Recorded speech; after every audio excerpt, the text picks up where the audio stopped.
Good morning, everyone. Welcome to the Hoover Institution's new office in Washington, D.C. Hopefully this will not be your last time here. We'll be doing hopefully a lot of events in this and other related topics. Hoover has a fairly broad policy bandwidth, and over the months and years ahead you'll see evidence of that. So hopefully you'll get on our list and receive information of upcoming events.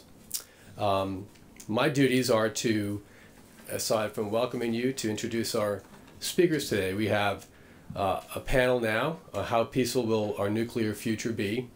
We're going to have a working lunch featuring Lord Brown, former UK Minister of Defense and Vice Chairman of the Nuclear Threat Initiative, followed by another panel, Approaching the Tipping Point, a global effort to forestall proliferation. So with that, we're going to get started on our first panel. Our moderator for this panel is Harvey Rishikoff, who specializes in national security, civil and military courts, terrorism, international law, civil liberties, and the U.S. Constitution. Anything else? That's a very, very broad bandwidth. Harvey currently chairs the Advisory Committee for the American Bar Association Standing Committee on Law and National Security, and serves on the Board of Visitors for the National Intelligence University. Previously, he was a professor of law and national security studies at the Naval War College. He's a former member of the law firm Hale & Dorr, a Supreme Court Fellow, Dean of the Law School in Rhode Island, and legal counsel to the Deputy Director of the FBI, where he focused on policies concerning national security and terrorism. He's also involved in the drafting of presidential decision directives in the national security area, and Harvey will have the duties of moderating the panel and keeping you guys in line in the audience. Mr. Charles Lutz currently is the director of the Center for the Study of Weapons of Mass Destruction at the National Defense University. Previously, Mr. Lutz served in the Office of the Undersecretary of Defense for Policy. He was a senior advisor there, countering weapons of mass destruction, and acting principal director for nuclear and missile defense policy. He also served as director for counterproliferation and nonproliferation on the National Security Council staff under both Presidents George W. Bush and Obama. Mr. Lutz also served as Chief of Strategic Plans and later as Weapons of Mass Destruction Division Chief in the J5 Directorate on the Joint Staff, Senior Military Fellow at NDU's Institute for National Strategic Studies, and he was a career Air Force pilot with over 3,000 hours in flight. Let's see, I'm going to get this correct here. Henry Sokolski, I'm sorry, it's our next, will be our next speaker. Currently, he's Executive Director of the Nonproliferation Policy Education Center, Washington, D.C.-based nonprofit, founded to promote a better understanding of strategic weapons proliferation issues among policymakers, scholars, and the media. He's also adjunct professor at the Institute of World Politics here in Washington, D.C. previously, and he's very proud of this affiliation. In 1980, he was a Public Affairs Fellow at the Hoover Institution in Palo Alto. From 1989 to 93, he was Deputy for Nonproliferation Policy, and he received a Medal for Outstanding Public Service from Secretary of Defense Dick Cheney. He also served in the Office of the Secretary of Defense's Office of Net Assessment, as a consultant to the National Intelligence Council, and as a member of the CIA's Senior Advisory Group.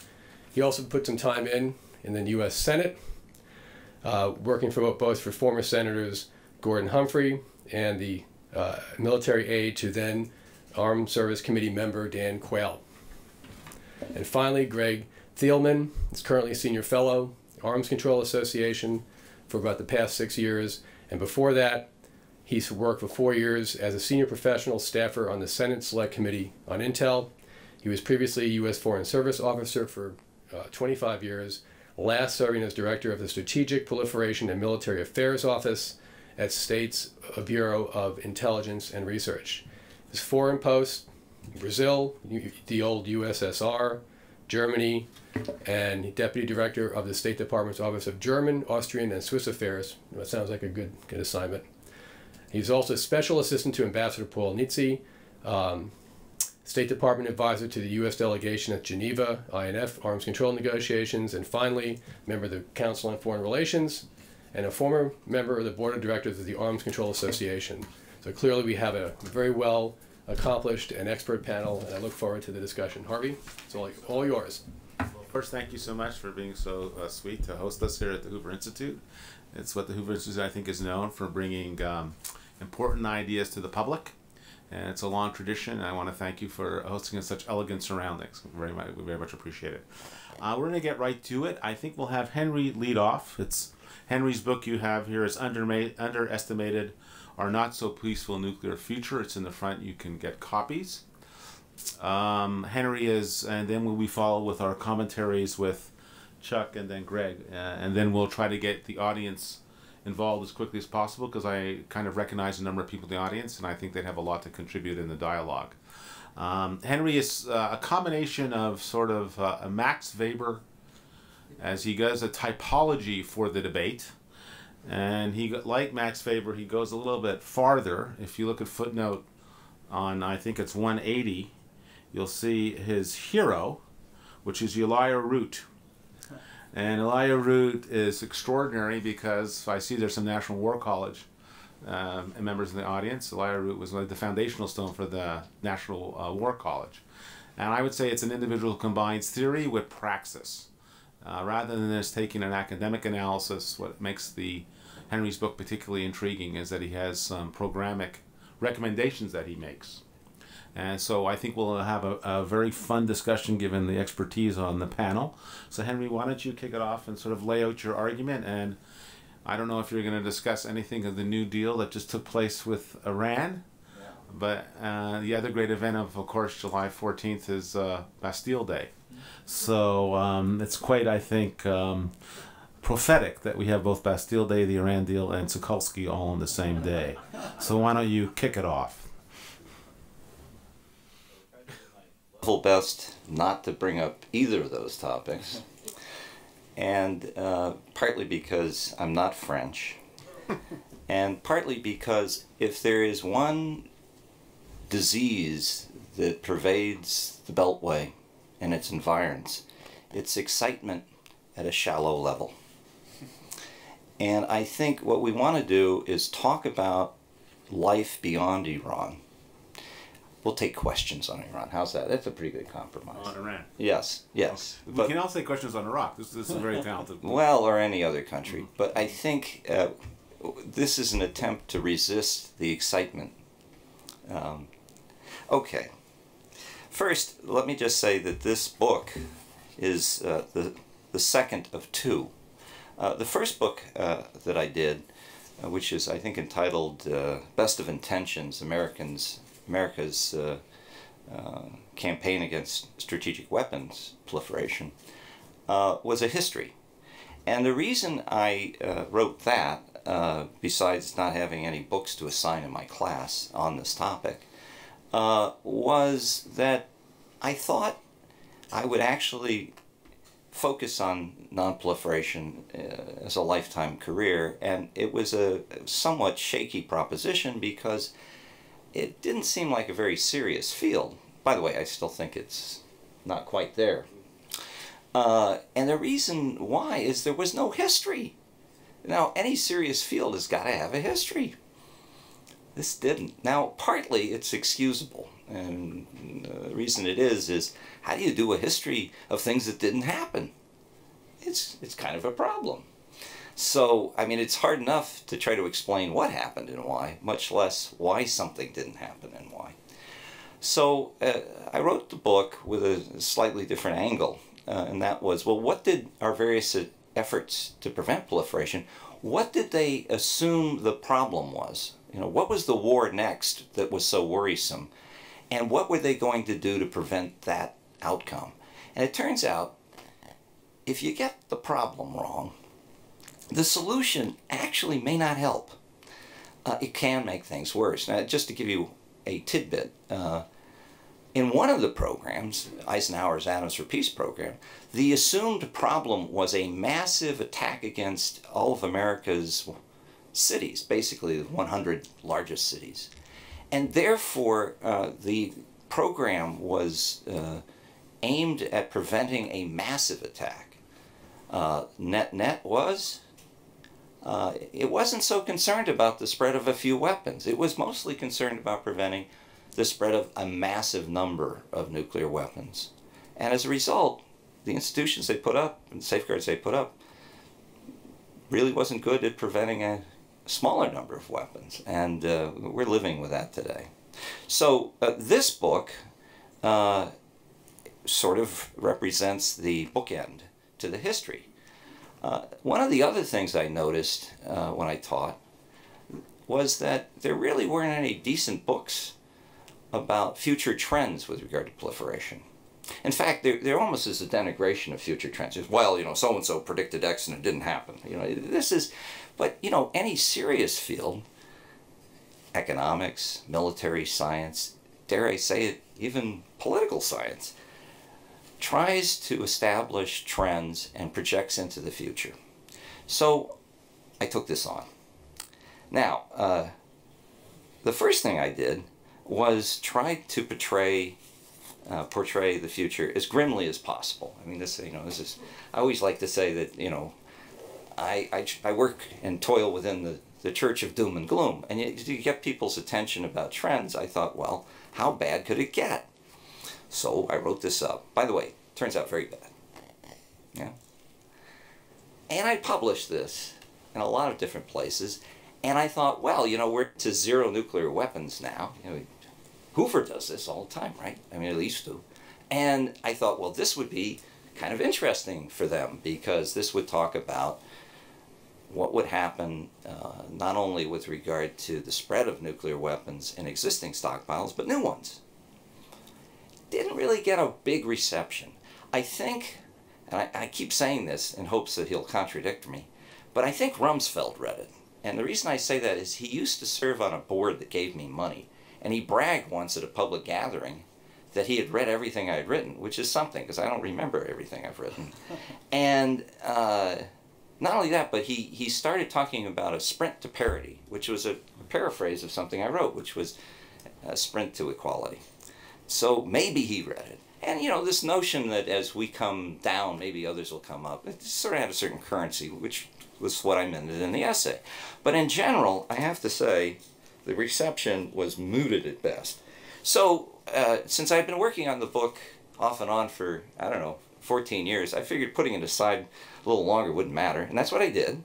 Then I got a request from John Mearsheimer at my alma mater, University of Chicago. Now, just being asked to go back there was remarkable to me, because I have the highest degree you can get there, all but dissertation, ABD.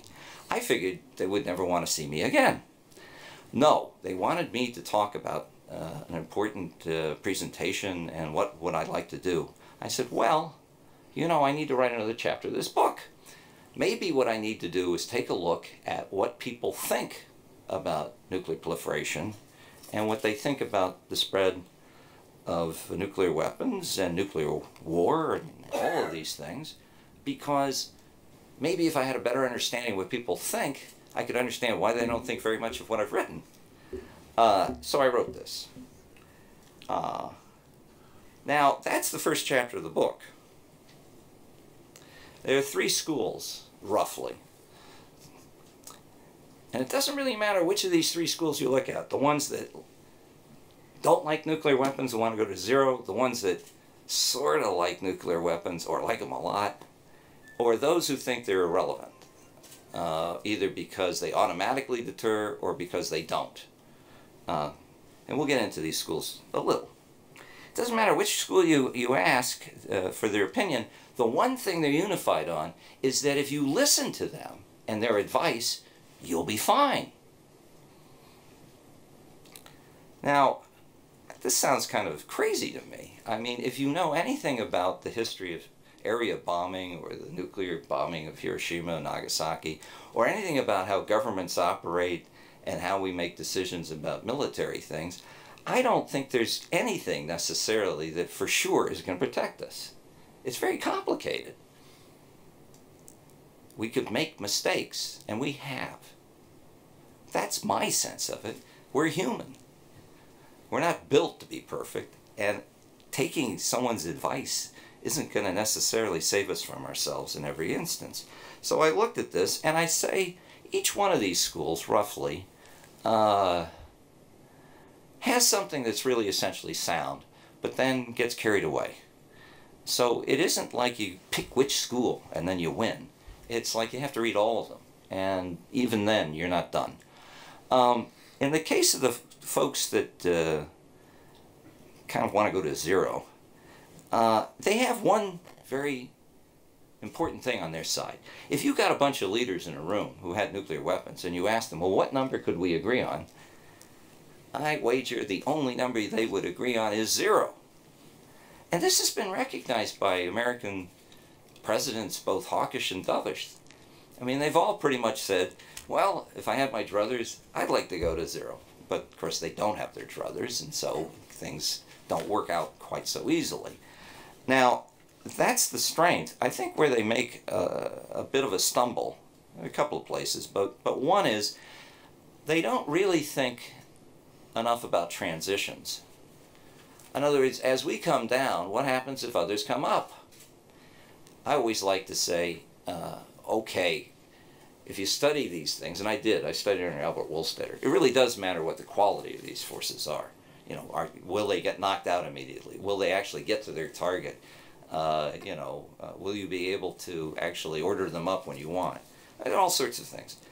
But I think Stalin had the final word on this. He said, quantity has a quality all of its own. And I think that roughly the quality of these forces, both crude and advanced around the world, is such that the delta between them all is not as interesting as what they have in common. And therefore the numbers do matter, politically at least. And so I think there's a deaf ear to this point, that, you know, when people say, well, what does it matter if China gets a few more? Well, it could matter a lot depending on where you are and what the trends are. In addition, there are other problems which will, which get discussed in the book. But I think that's the principal one. Now, hawkish supporters of nuclear weapons, they have something that's very, very sound. They say the threat of wiping out large numbers of the enemy with these weapons, either in cities or military targets, has kept the peace. Now, at some level, this seems available to common sense. It must be true at some level. I mean, I just don't know exactly what the level is. And that is part of the problem with this argument, which is it's pretty persuasive, but it's very hard, kind of like non-proliferation history, to know what caused something not to happen. Causation may be impossible in a deconstructionist world, but that one's doubly difficult. I guess, in addition, they kind of over-argue how having these weapons is useful to keep the peace. I mean, after all, if nuclear weapons deter, more nuclear weapons would deter more, wouldn't they? Better nuclear weapons would deter better. And if they're good for us to deter, wouldn't we want our friends to have them to deter? And then pretty soon you can see, oh my gosh, what have we bought into? In other words, one of the problems with this school is they over-argue their case. They don't have the ability to limit the truth that they in fact are holding up. And so how much is enough becomes a question they're not that comfortable with. All right. Now, they also, I think, downplay the possibility of accidents. Well, the first school probably goes way overboard in talking about how this is going to happen tomorrow, and we all are going to, die immediately because of some accident. I think this school tends to think that we can hold our breath and nothing will ever happen ever. So finally, there's the school that I like the most, the radical academic skeptics. I like them because they are like good sophists. They make weak arguments strong and strong arguments weak. And as a result, going after conventional wisdom in this field, they do a lot of useful damage because there are a lot of silly arguments out there. And being almost mechanical in their contempt for everything, they produce some interesting arguments that kind of strike me as sensible. You know, one of them is nuclear terrorism. Really? That's not that likely. And then they explain why. It's good reading. Inconclusive, of course, but good reading. However, I think they are too quick to either overplay the deterrent value, that it's automatic, and that as soon as you get these weapons, you're automatically safe, or to denigrate them entirely and say, well, they never deter anything, so the spread of these things don't matter. And then they even, in some cases, conclude not only is the spread good, but trying to prevent the spread is bad. This also strikes me as a little odd. Okay, so in Washington, the only question that matters when you are socializing is the answer to the question, where are you now? Right? How many have heard that question? You haven't? You haven't been in Washington. It's code for, why should I talk to you? Can you help me get a better job? Right? That's all this is about here, you know. So, where am I now is something I feel obligated to answer. I think roughly where I am is, all things being equal, fewer of these things in fewer hands, yeah, it's better. But the idea that you're going to be able to do this without attention to what the others have, that's kind of nutty. And to get to a world where you are able to put pressure on others to open up and let you know what they have and to come down, I think you're going to have to do a number of other things that we are not doing. One, I spent a lot of time talking about Asia and China. We have a blind spot on that one. I mean, you know, everything's going to be fine in Asia. I think even a few years ago, some wag in the State Department said, well, we only have to worry about the Middle East. Asia is stable. It doesn't sound right. I think in addition, it would be useful to focus not just on bombs, but I think now on missiles. You know, the missiles are so accurate now, with proper conventional munitions, they can achieve strategic missions that previously were assigned to tactical nuclear missiles. Also, they can carry nuclear warheads.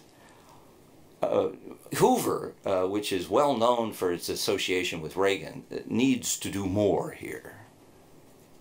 In particular, there was this president, Reagan, who talked about nuclear missiles. I'm not sure he knew exactly what that meant, but the INF Treaty, roughly, was a manifestation of that desire to get rid of an entire class of missiles. I think we need to get back to that. I mean, I'm not so sure about missiles based on planes or ships, but the ground-based ones, the ones that allow you to do first strikes most securely, that might be worth looking at. By the way, the Russians have some positive, useful thoughts in this regard, which is very hard for me to say because I don't generally work with Russians very much. In any case, you need to tighten the rules on peaceful nuclear activities. I think we just got a taste of what happens when you don't, and we're going to keep hemorrhaging with regard to Iran. Believe me, a 100-page document means two things. People at the top will not have read it or know what it meant, and the people at the bottom are going to endlessly debate what the hell it means. So that box is not checked. It's just there now, and we're going to play in that for a while. But I think more generally, what about countries outside of Iran is something we have not thought about. Actually, the deal with Iran will not work unless we tighten up all the rules, as we have with Iran, with other countries. And we haven't given that any thought. Finally, two other points. You want to act early against proliferation, not wait until you have to bomb, or as I like to say, grovel. If you act early, you don't have to do anything heroic or dastardly. We don't. We wait until we have proof of a problem, and we shouldn't. And then finally, the point that Harvey brought up, we need to start thinking about pushing international law in a way that reflects and fortifies our interests.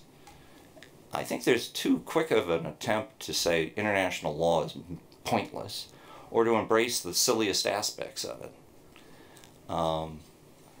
we need to get back to our roots, so to speak. Yeah? On that note, I will Excellent. end. Thank you. Chuck, do you want to lead off and sort of Sure. respond to Henry's table that he set? Great, thank you. Thank you very much. Thanks to Hoover, and thanks for Henry for asking me to comment on his book, because he doesn't really know what he's going to get out of it. But I first have to offer a caveat as a Defense Department employee. I have to tell you that my comments today are my own and not the comments of the Defense Department or the National Defense University. Yes. They can be for the record, yes. Thank you.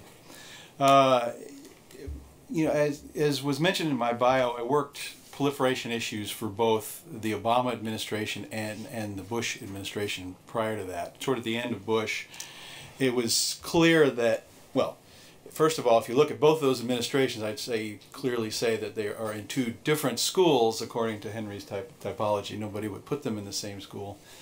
It was clear at the end of the Bush administration that the proliferation landscape had changed significantly over the 8 years that have been there. And I think it's fair to say that where we are today in the Obama administration, since the Prague speech, the landscape has shifted once again. So where both administrations entered in terms of philosophy, worldview, you know, things moved on from there. And what that's taught me is that we need to strive to build a non-proliferation consensus that is built less on idealism and beholding to these kinds of schools that Henry writes about in his book, and more on pragmatism, that the contours of which we really don't want to vary significantly from administration to administration. And I think Henry's book is a good start of that conversation. So, I know you probably all haven't had a chance to read it, but it's easy to read. It's fairly short. It's got nice, pretty pictures, big print, tables, and everything such as that. So my son, who is an engineer, he's not a little kid. He's an engineer. He just graduated from UVA a couple years ago. But he picked this up as we were driving back from a family reunion this weekend, and he got it. So your articulation of the schools of thought, he had no grounding of this, but he really understood from having read that. So I think, first of all, it's useful in the education business. It's useful to have people understand what the worldviews are out there. And as someone in the education business at National Defense University, I really appreciate that. And it's very useful. It's also helpful in articulating some of the basic assumptions that people hold. A lot of times we tend to gravitate to heuristics, to shortcuts in thinking, and we really don't challenge what our basic philosophy or thoughts are. So it's helpful to go back to first principles here. But what most people, you know, I think there's a danger if you just pick it up and look at the chart, the pretty chart, because you're going to say, well, things are very simple. There's a yes, no, everything's a binary conclusion for each of these schools, when in reality, and I think this is probably Henry's point, the reality is much more complex and much more nuanced of what the landscape is out there, and we need to think that way. So proliferation is not a binary problem, it's not a yes, no, and there is a very complex relationship between the tools for dealing with proliferation. Arms control, non-proliferation, deterrence, international law, and then there's other factors that come into play. Economics, our conventional forces, the status of the U.S. in the world, these are all very interwoven and important. And the debate needs to recognize this and challenge all these basic assumptions that are so tightly held. And also contextual factors are very important. Countries make decisions about proliferation not in a discrete manner. In fact, it's probably a series of small decisions or attempts to keep open their options as long as possible. And Henry didn't really describe his middle section of his book, but he really lays out a good description of how a lot of countries are out there trying to keep their options open. And I think it's very important that we take note of that and we understand that there is no decision that is really a final one, and we want to help them on their path to making a lot of right decisions and changing the path in the right direction, I should say. So I think it's fair to say there'll be more uncertainty in the international system, and as we see that uncertainty, countries are going to strive even more so to try to keep their options open and preserve those options. So one thing for possible follow-on research that you might consider, Henry, is thinking about what these schools of thought might look like in other countries, in the countries that are dealing or thinking about proliferation or thinking about nuclear energy and what that might mean, and what their neighbors might be doing with regard to nuclear weapons. It'd be very interesting to sort of overlay and juxtapose their thinking along with our thinking, or with these schools of thoughts, to see where they hold up and where they break down when they come across. And I think what you'll find is that we really need some kind of tailored approaches. Some cases you need to look at specific countries, but I think more likely we really need to consider regional approaches. We have to maintain some consistency on our core principles, and we have to include understanding our own realities and our own red lines, and how to communicate them, when to communicate them, and how to enforce them. I think that's important. Enforcement is very difficult, and Henry discusses some of the challenges with the IEA and their ability to do that. But the international system is going to have to grapple with this even as we move forward. So will we have a more proliferated future? Henry says yes. I think we're at least likely to have a more well-hedged future, with many countries keeping their options open, hedging for the future. And they'll seek to reserve the right to go nuclear. And I think it's more important that we actually look at how do they view nuclear, the value of nuclear weapons. And is that view changing? Because I think what's getting lost in our own debates, because we have views that seem to be very static about nuclear weapons, what's being lost is that the view overseas is changing. Russia, China, North Korea are starting to see them more as a counter to superior U.S. conventional forces and less as a deterrent to other nuclear weapons. So they're increasing their stockpile, or they're modernizing their strategic capabilities, which include not only nuclear but also ballistic missile, space, cyber. And they're doing that to provide them options against U.S. technological advantages. So nuclear weapons are seen as a deterrent, to be sure, but are they seen in other countries as having some military utility? And I would argue that there are some voices out there that say yes. For instance, will North Korea start to move more and look like, as it develops additional capability, will it start to look like Pakistan in terms of capabilities, with a variety of capabilities designed to deal with a superior conventional opponent? And that sets up a very dangerous situation. So that sort of the final concluding set of thoughts. Henry talks about, and he mentioned in his talk, the need to look at Asia, and I think he's absolutely right. He's right to focus on China and Asia, and look at China's view of its strategic forces, and how that view is changing as it seeks to look for a more prominent role in the international order. Proliferation in the region isn't in China's interest either, so I think there might be some room to work with them. And I think an essential goal of our rebalancing effort in Asia should be to limit the strategic arms and competition in the region.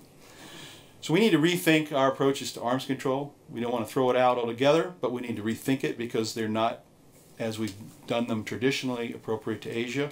We need to be able to engage multiple parties with a variety of interests. And we really can't forget about the Middle East. We have to think about that because really they're connected. It's connected to Asia. It is part of Asia. And the Pakistan link is very prominent. And with the Iran agreement today, I think what we're going to see in that region is a jockeying for positions, so that 10 years from now, when the agreement expires or starts to expire, there will be countries that will seek to be in a better position vis-a-vis Iran. And what will that look like? Will it be hedging, or will it be something more? There's a lot of hard work on non-proliferation. That hard work starts now. As Henry mentioned, Saudi Arabia, Turkey, Egypt, and Algeria all want to invest in nuclear energy, and retain the rights to reprocessing, enrichment, or enrichment. And we need to monitor that very closely and seek to move them off that path. So, in conclusion, Henry's right to call for a more hard-headed form of internationalism. And I think the U.S. needs to lead a pragmatic international consensus in dealing with these issues. Thanks. Thank you. Well, Greg, you've been involved in a hard-nosed diplomacy, as the President described it earlier this morning. And you've also been on the Hill, and you have a unique vantage point to participate and sort of comment on the previous two speakers. So can we have your thoughts on this? Thank you, Harvey. I'll just say at the outset that I actually liked the book on which we're discussing. And I started out trying to geolocate myself on the matrix, nuclear proliferation, what we think, find which box I'm in. So I thought I owe it to you to confess which box I'm in. Well, I'm the official / arms control perspective box. Having said that, though, I confess to being a little uncomfortable about the confines of this box. For example, President Obama clearly is in this box, yet there's one aspect of the administration's policy which troubles me. There has been no separation from the George W. Bush doctrine of preventive war. That 2002 change in doctrine still applies. And so Chuck described different schools between the two administrations. I'd say it's the same school, maybe they're on different floors. But as far as I'm concerned, I don't believe that we are justified in unilaterally attacking countries because we assess they are developing nuclear weapons. Maybe it's just a PTSD hangover from Iraq WMD, but that's my view on it. I also disagree with those in this box who say we cannot now risk much deeper cuts in our current nuclear arsenals. I think we can. But I also disagree with those who say we no longer need any nuclear weapons. And I also like some of the arguments by those occupying other boxes on the matrix. For example, Ward Wilson's audacious challenge to conventional wisdom on the role of nuclear weapons in causing Japan to surrender, in my view, compels serious consideration, even if he's labeled a radical academic skeptic, although now Henry explains that he didn't really mean that in the pejorative sense at all. Well, I just couldn't bring myself to use their term, realists. I thought that was a little bit too quick, so I put them in a more skeptical spot. So after categorizing current thinking on nuclear proliferation, Henry challenges those who are complacent about our future, and I find his analysis often persuasive. I like his questioning of the apparent consensus that the greatest threat is posed by nuclear terrorism rather than interstate conflict. Presidential candidates Bush and Kerry expressed this consensus in 2004, and conventional wisdom has often affirmed it since then.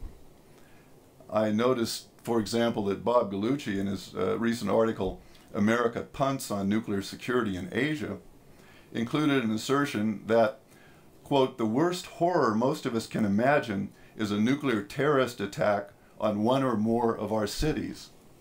Really? Clearly, most of us should be able to imagine an even worse horror, a nuclear exchange between any of the world's 9 nuclear weapon states. So the more dangerous future Henry anticipates is made vivid in a graphic labeled Possible Proliferated Future. That's page 59. It's also on your sheet here. Back sheet. This massive web. And you see on this, there are lines between the 17 future nuclear weapon states, creating 136 chances for strategic miscalculation. And I wanted to use this chart as the takeoff point for commenting on the latest big news event relating to our nuclear future, in spite of the discouragement of Iran talk here. I need to mention some critical caveats, of course, that the deal has to survive congressional scrutiny, overcome many challenges during implementation, and retain relevance after 15 years when many of the constraints on Iranian nuclear activities will have been lifted. Nonetheless, I'm confident this agreement will improve prospects for our nuclear future. Some have claimed that the deal is already an encouragement for other countries to demand similar privileges. But it seems to me that the huge economic and political sacrifices Iran has made to develop a complete nuclear fuel cycle offer instead a stark warning. After all this effort and cost, Iran will have neither a clear path to nuclear weapons nor a cost-competitive means for fueling its own reactors. Moreover, it could have already achieved a secure fuel supply for its present and future nuclear reactors by now without all the grief. So I don't worry at all about the deal being an encouragement to future proliferators. I see it instead as a positive example of what international solidarity in the pursuit of non-proliferation can achieve. 30 prominent non-proliferation experts judged in early April that the Lausanne Framework Agreement, quote, reduces the likelihood of destabilizing nuclear weapons competition in the Middle East and strengthens global efforts to prevent proliferation, including the Nuclear Non-Proliferation Treaty. I agree. And let me conclude by applauding the three general points Henry makes in his final chapter. First, promoting measures that limit strategic weapons proliferation in Asia. Two, encouraging nuclear supplier states to establish strict conditions on further exports of civilian nuclear plants. And three, heading off nuclear proliferation before recognized red lines have been clearly violated. Henry's focus on the fissile material overhang in Asia is appropriate. Pressing China to unilaterally forswear making fissile material for weapons and pushing for an informal moratorium on commercial plutonium recycling are worthy first steps. States which do not already have a nuclear fuel production capability should have viable alternatives for securing a reliable supply instead of pursuing their own uranium enrichment programs. I would like to see greater emphasis globally on multilateralizing the nuclear fuel process. Kazakhstan has made a worthwhile contributions in this regard by agreeing to host and operate an international fuel bank facility. This would be owned and managed by the IAEA. For Iran, which has unfortunately chosen to develop its own unilateral enrichment capability, the strictures of the comprehensive agreement will further bend the cost-benefit analysis away from Tehran exercising a nuclear weapons option. Over time, Iran may even see merit in the multilateralization of its own fuel production operations, though probably for reasons of power and prestige rather than direct commercial benefit. Although enhancing Iran's mastery of the nuclear fuel cycle has a proliferation downside, multilateralization under IAEA auspices would constitute a significant impediment to clandestine breakout. It would be desirable, as Henry argues, for the United States and others selling nuclear reactors to seek the inclusion of a legally binding no enrichment and reprocessing commitment in new agreements and agreement renewals.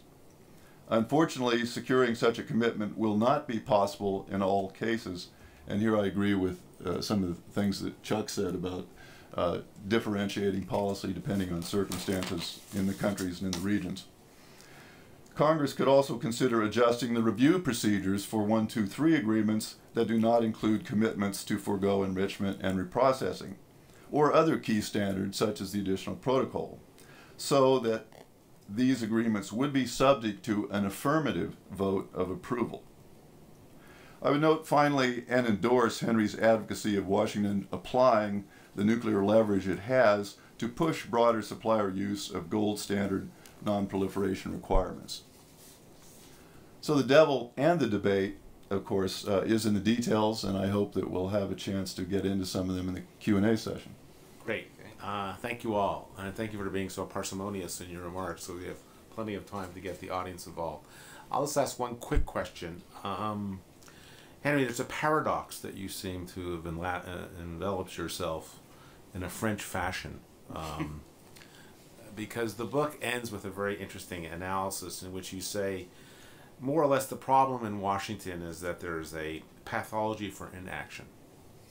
Yes. And that most nuclear weapons proliferation problems officials initially are loath to act because they believe the problem is unclear. And then when they finally are convinced that the problem is serious, they conveniently insist there is no solution.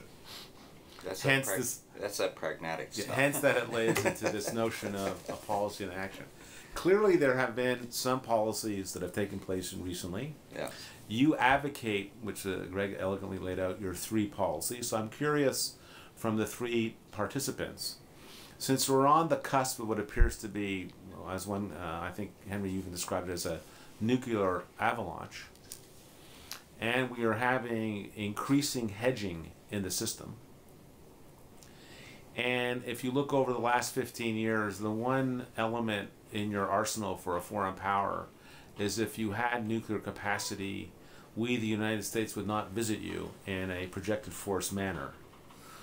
That seems to be, from an international law perspective, the just cogents or norms we are now under. And both you in the book and now in this current agreement, we are putting a lot of weight on the IAEA as being the institution to help be the watchdog for the system. And are we, is that a wise choice, or would you like to see other things happen in relation to beefing up the IAEA if that is the path that we're going to go forward in this particular area? So I'll let Henry go. No. We got to let the pragmatists and the enthusiasts go let first. the pragmatists and then Henry you up, and then we'll open up for questions. then I'll go last. So I need to learn from these two. Okay. Well, I'm somewhat skeptical. Certainly the IEA, I can't say it today. IEA, I'll get it right. The International Energy, yeah. Too many vowels. I think it's as it's currently structured, postured. It really cannot possibly deal with the proliferation or the hedging that Henry describes in his book, and I'm just not sure that we can plus them up enough to be the watchdog in which we can pin all our hopes on. So that's going to take some other mechanisms, and I think it's going to take a lot of countries working together and sharing information, and I think we're going to have to do it in a more systematic fashion. So there's the one hand is sort of understanding what's going on, getting the sight picture, getting a common operational picture, as we say in the military. But then there's the other important part about what you do about it, whether it's the IAEA or other mechanisms. You have to be willing to stand up and do something when it counts. We shouldn't be doing it in isolation. We shouldn't be doing it unilaterally. But that requires us to be able to build an international consensus well in advance so that there is agreement for some kind of action, be it economic sanctions or something more stronger.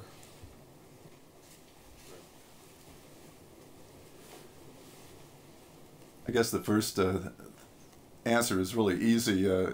Do we need to beef up the IAEA? Yes. We have put a lot of responsibility on their shoulders. The Iran agreement in particular is very complicated. It's a very intrusive arrangement. The IAEA is going to need some future help. But I would also emphasize that it's not just that we're relying exclusively on the IAEA to enforce our agreements. All of those things that are alluded to are also part of the picture here. Having monitored closely the intelligence community for a number of years, I assure you that many billions of dollars are spent that have nothing at all to do directly with the IAEA in trying to figure out what's going on in nuclear proliferation in other countries. And we've seen failures in the past from the IAEA. The underestimation of Iraq before 1990 was a particularly conspicuous example. But a lot of measures have been taken since then to make up for that error. And in the most recent dust-up in Iraq, the IAEA looks a whole lot better than the U.S. government in terms of assessing what is going on in other countries. So I think the combination with a reformed U.S. intelligence community, a beefed-up IAEA, puts us in I think, a decent shape to actually aspire to some of the things we've been discussing on the panel. Henry, I think you refer to it as the golden standard. I think the IAEA Safeguards Division needs to be listened to by the people who run that agency. They don't listen to them enough. A big problem. And if they did, this is what they'd hear. There are limits to what we can do. You need to be more candid about that. By the way, here in Washington, if you say the IEA is safeguarding something, we're done. Even if they can't, and the laws of physics don't allow it. This deal with Iran, my read is, it's a gamble. And what you're gambling on is that Iran doesn't and won't want to make nuclear weapons. If they don't, and they won't, it'll work. But the idea that there are legal, technical barriers in that 100-page document that is going to save your bacon, no, that's not right. It's a political document with a lot of technical bells and whistles parading and masquerading as substance. Okay, it may work because maybe we've now got them committed not to get a bomb because of all of this, but it isn't because of the IEA. And the book is pretty good in spelling out why powders, liquids, and gases are really hard to keep track of. And the idea that you're going to be able to do that is kind of fighting the laws of physics, which apply generally even to governments. The other problem is you can abruptly break out when you're on the cusp of having weapons-usable materials. So there are limits. The IEA needs to be strengthened so it can be more candid about what it can't do. We're not there. The other thing is, if everybody keeps stamping their feet talking about enforcement, we're in trouble. By the time you get ready to think you need to enforce something, you are in a terrible, terrible place. You need to get, as I say, earlier into the game so you can deflect it, so you don't do enforcement. Now, I have a modest proposal. I don't know that I say it quite enough in the book. It would help if we stopped giving everyone an excuse to get to the brink. And we do. Let me give you just one example, and that's it. I was on the Hill yesterday, and although the Iranian matter will probably push this all to the side, we actually are striking a nuclear cooperative agreement with China. You may not know that. Try to keep it quiet, hope it just sneaks through, because if you don't do anything, it comes into force. And that's what everyone's banking on. Congress, they won't do anything. By the way, probably right. However, if you take a look at the agreement with China, they were caught in what looks to be a diversion under the existing agreement of civil nuclear technology to help make their submarines better. Now normally, if you could prove that, and someone would admit to that, that'd be it. No more agreements, no more cooperation. So everyone's trying to say, well, it isn't quite as clear as, But if you take a look at the agreement, we actually expedite and pre-approve more tech transfers. That's a weird kind of response. And we have advanced consent so they can reprocess and make as much nuclear weapons plutonium as they want without coming back after they get the approval. Well, now, wait a minute. This isn't Canada we're talking about. This is China. Well, how does all this happen? Well, because we want to promote peaceful nuclear energy, you see. Can we just, agree that maybe we should stop talking that up so much? And in this way.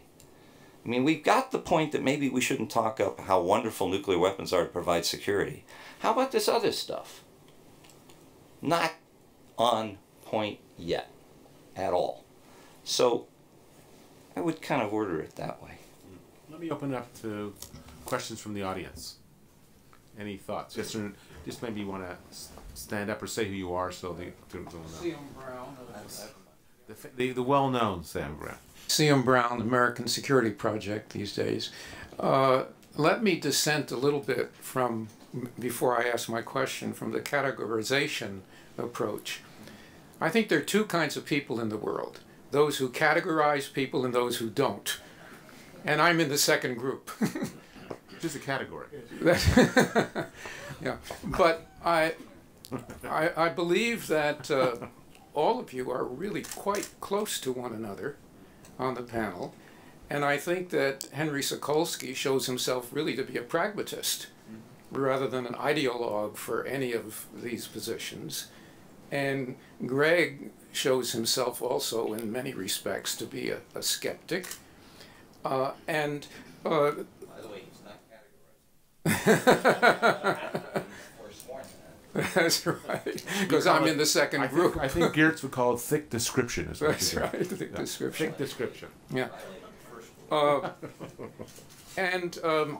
Those who are willing to go to zero, that willingness is associated with the official position. But look, realistically, they have indicated that as long as nuclear weapons exist, that the United States is going to maintain a robust and effective nuclear capability.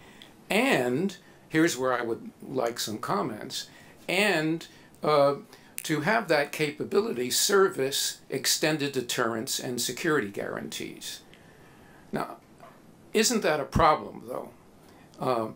Having nuclear deterrence, okay, and extended security guarantees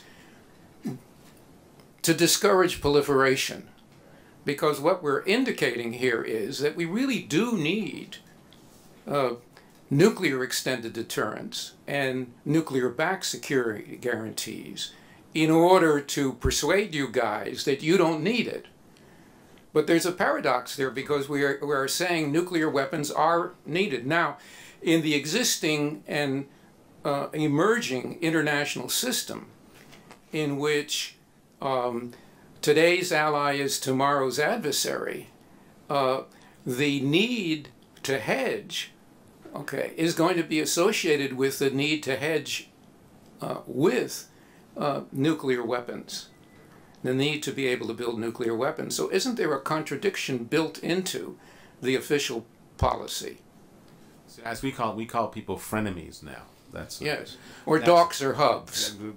And what do you think about this response? First of all, well, Henry, first of all, the paradox question. I think you demonstrated all too well you're not going to get away from categorizing. All right, so you failed on your first outing, and I just did a better job, because pragmatism is like everything, and it doesn't describe anything.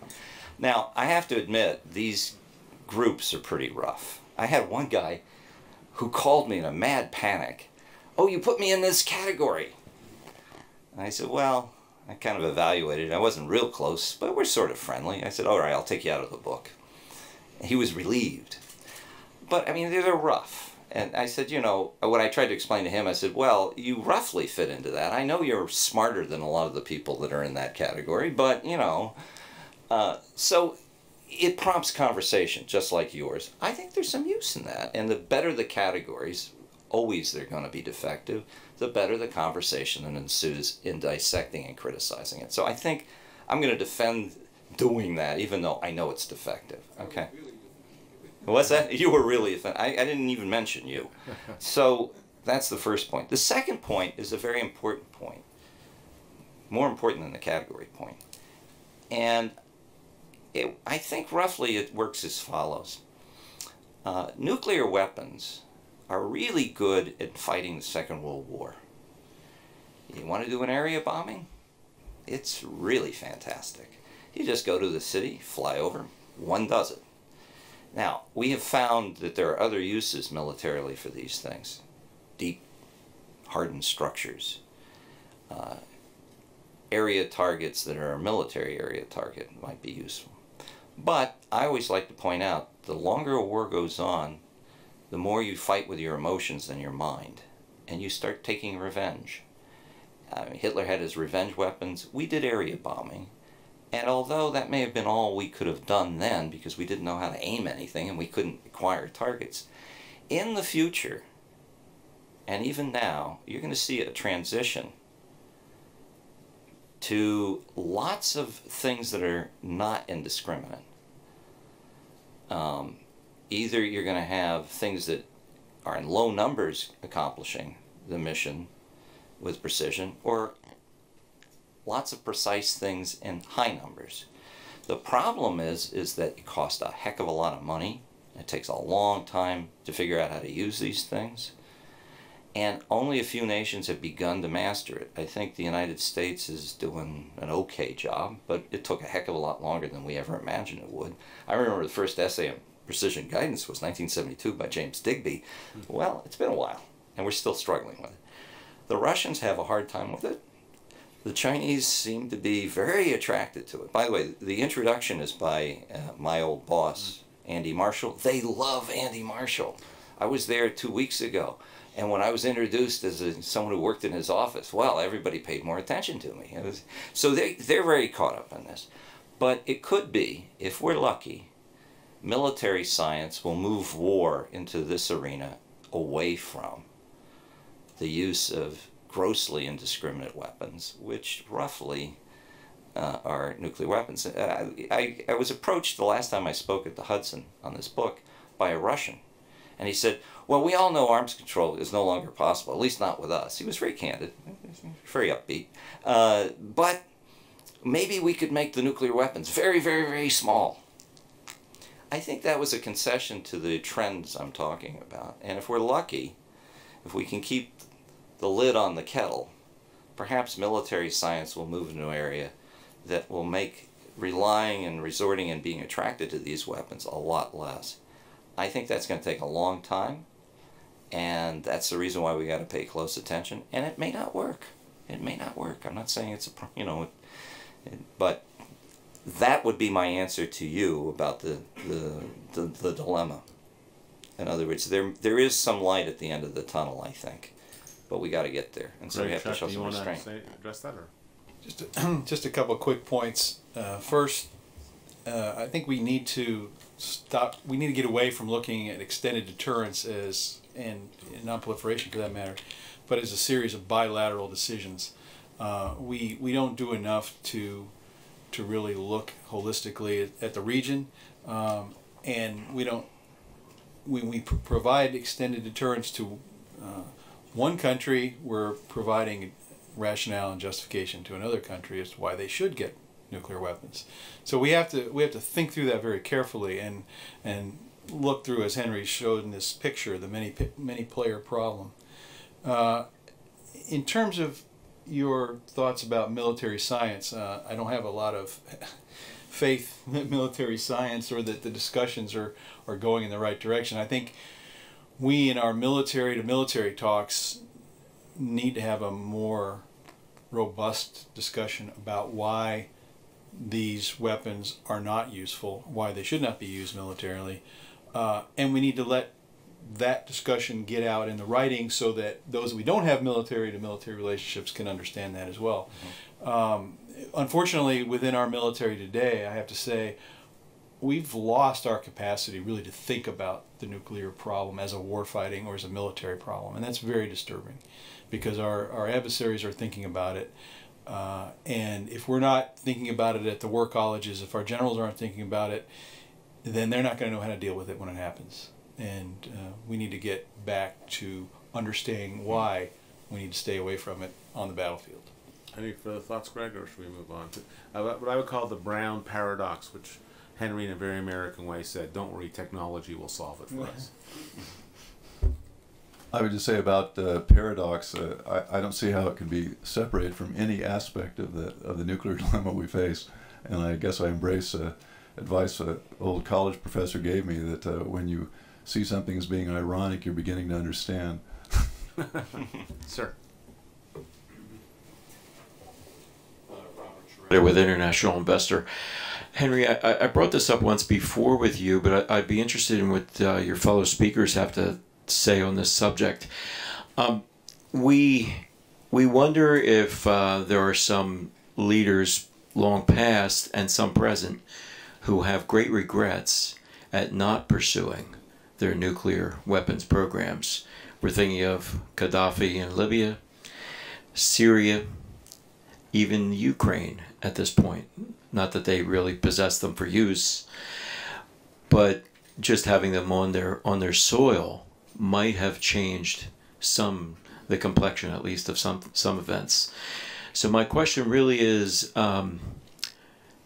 do we worry that other leaders around the world have looked at these situations and asked themselves, or just said to themselves, we're not going to let ourselves fall into the same pattern. And that clearly by having nuclear weapons, it puts you in a different club that gains more respect. So I just wonder if either or all three of you have any thoughts on that. And just a corollary question to that would be, how certain are we that there aren't more clandestine programs taking place, even in a limited form around the world? I think absolutely we need to be concerned about that. You know, I had a lot of experience in dealing with the North Korea problem, 2008 through 2010, and it's obvious that there was a couple lessons learned out of our experience from Iraq.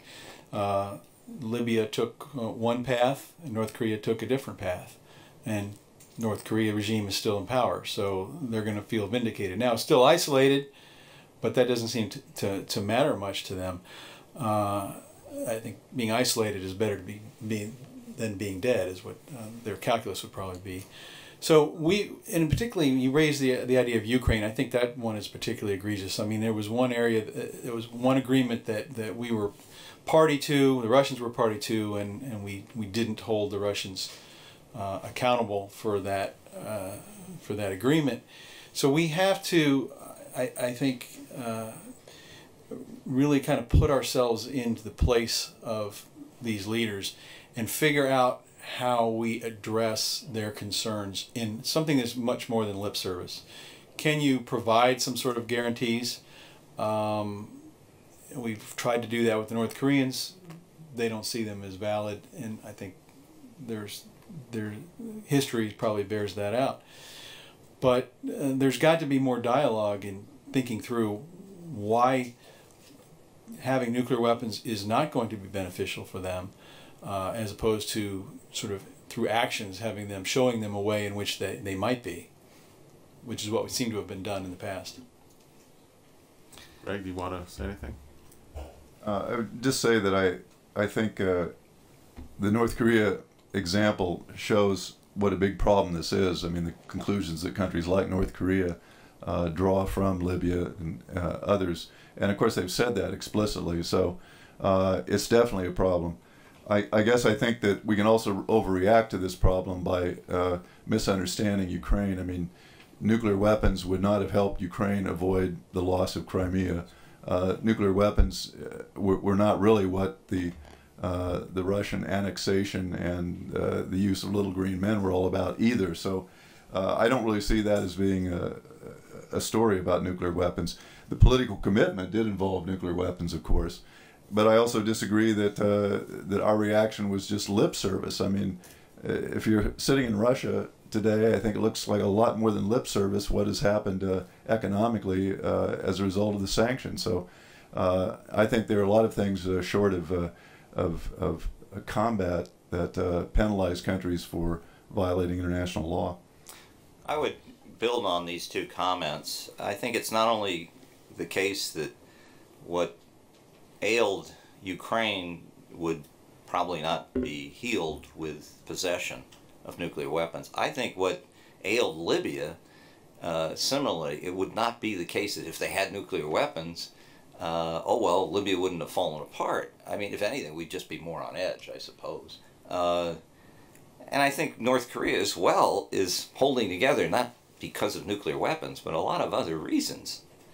So I think being more candid about that would be the first place to start. Now, to build up your point, though, I would go a different route.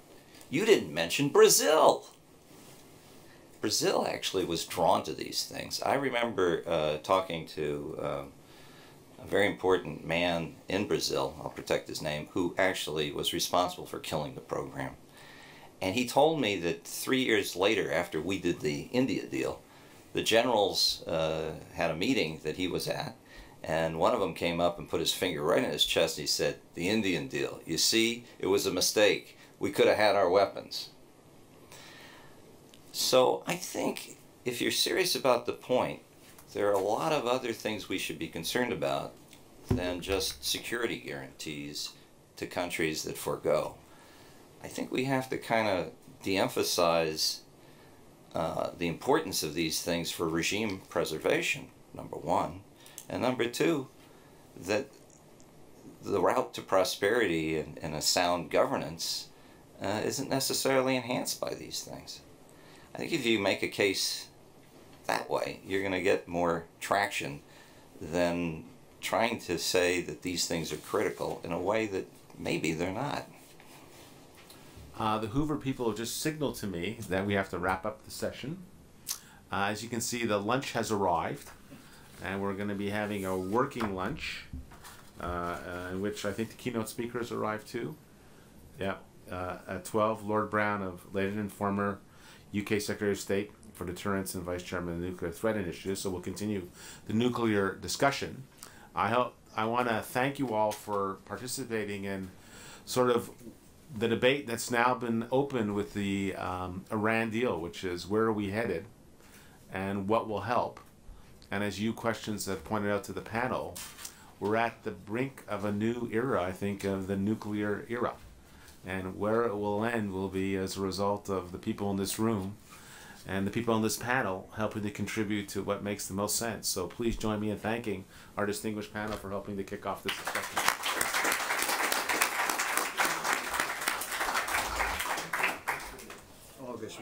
If I can get everyone's attention, we'll continue with our program. The next order of business is for me to introduce Lord Brown, Des Brown, for a keynote, and then we will proceed to our next panel, Approaching the Tipping Point, a Global Effort to Forestall Proliferation. A couple words about Lord Brown. He served as a member of Parliament from 1997 to 2010, member of the British Labour Party. And looking at his bio, you can maybe divide into three phases of his career, all of which are distinguished. Early in his tenure, he focused on issues relating to Northern Ireland, including services on the Northern Ireland Affairs and Public Administration Committees, as Parliamentary Private Secretary to the Minister of State for Northern Ireland and Parliamentary Undersecretary of State for Northern Ireland. Then he turned his attention to some important domestic issues in Britain, served as the Minister of State for Work and in the Department for Work and Pensions, Minister for Immigration and Citizenship, and then he joined the Cabinet as Chief Secretary to the Treasury and appointed to the Privy Council. Finally, and maybe most relevant to today, Lord Brown took on a variety of responsibilities in the international arena. He was appointed Secretary of State for Defense. He became Secretary of State for Scotland, native Scotland. He returned as a backbencher and became Special Envoy to Sri Lanka and served on the first Joint Committee of the National Security Strategy. Then, for 5 years, from 2009 to 2014, he was convener of the top-level group of parliamentarians for multilateral nuclear disarmament and non-proliferation.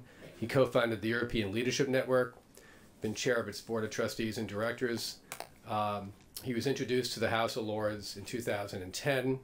And since 2014, he has served as Nuclear Threat Initiative's Vice Chairman, and in this role, he helped shape the NTI's strategic direction, including long-term planning and outreach. So please join me in welcoming Des Brown to give the keynote.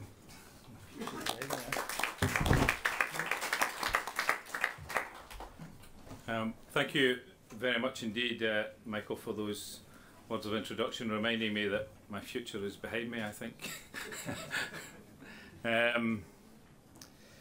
Or alternatively, it's just a good example of getting out of town before the sheriff came to town. You know, you just keep moving. Anyway, thank you very much for that kind introduction. I'm very pleased to be here. I'm delighted to be with you this afternoon among friends, and I can see some friends in the audience, colleagues, and I've no doubt I'll discover this prolific experts on the topic of nuclear security and non-proliferation.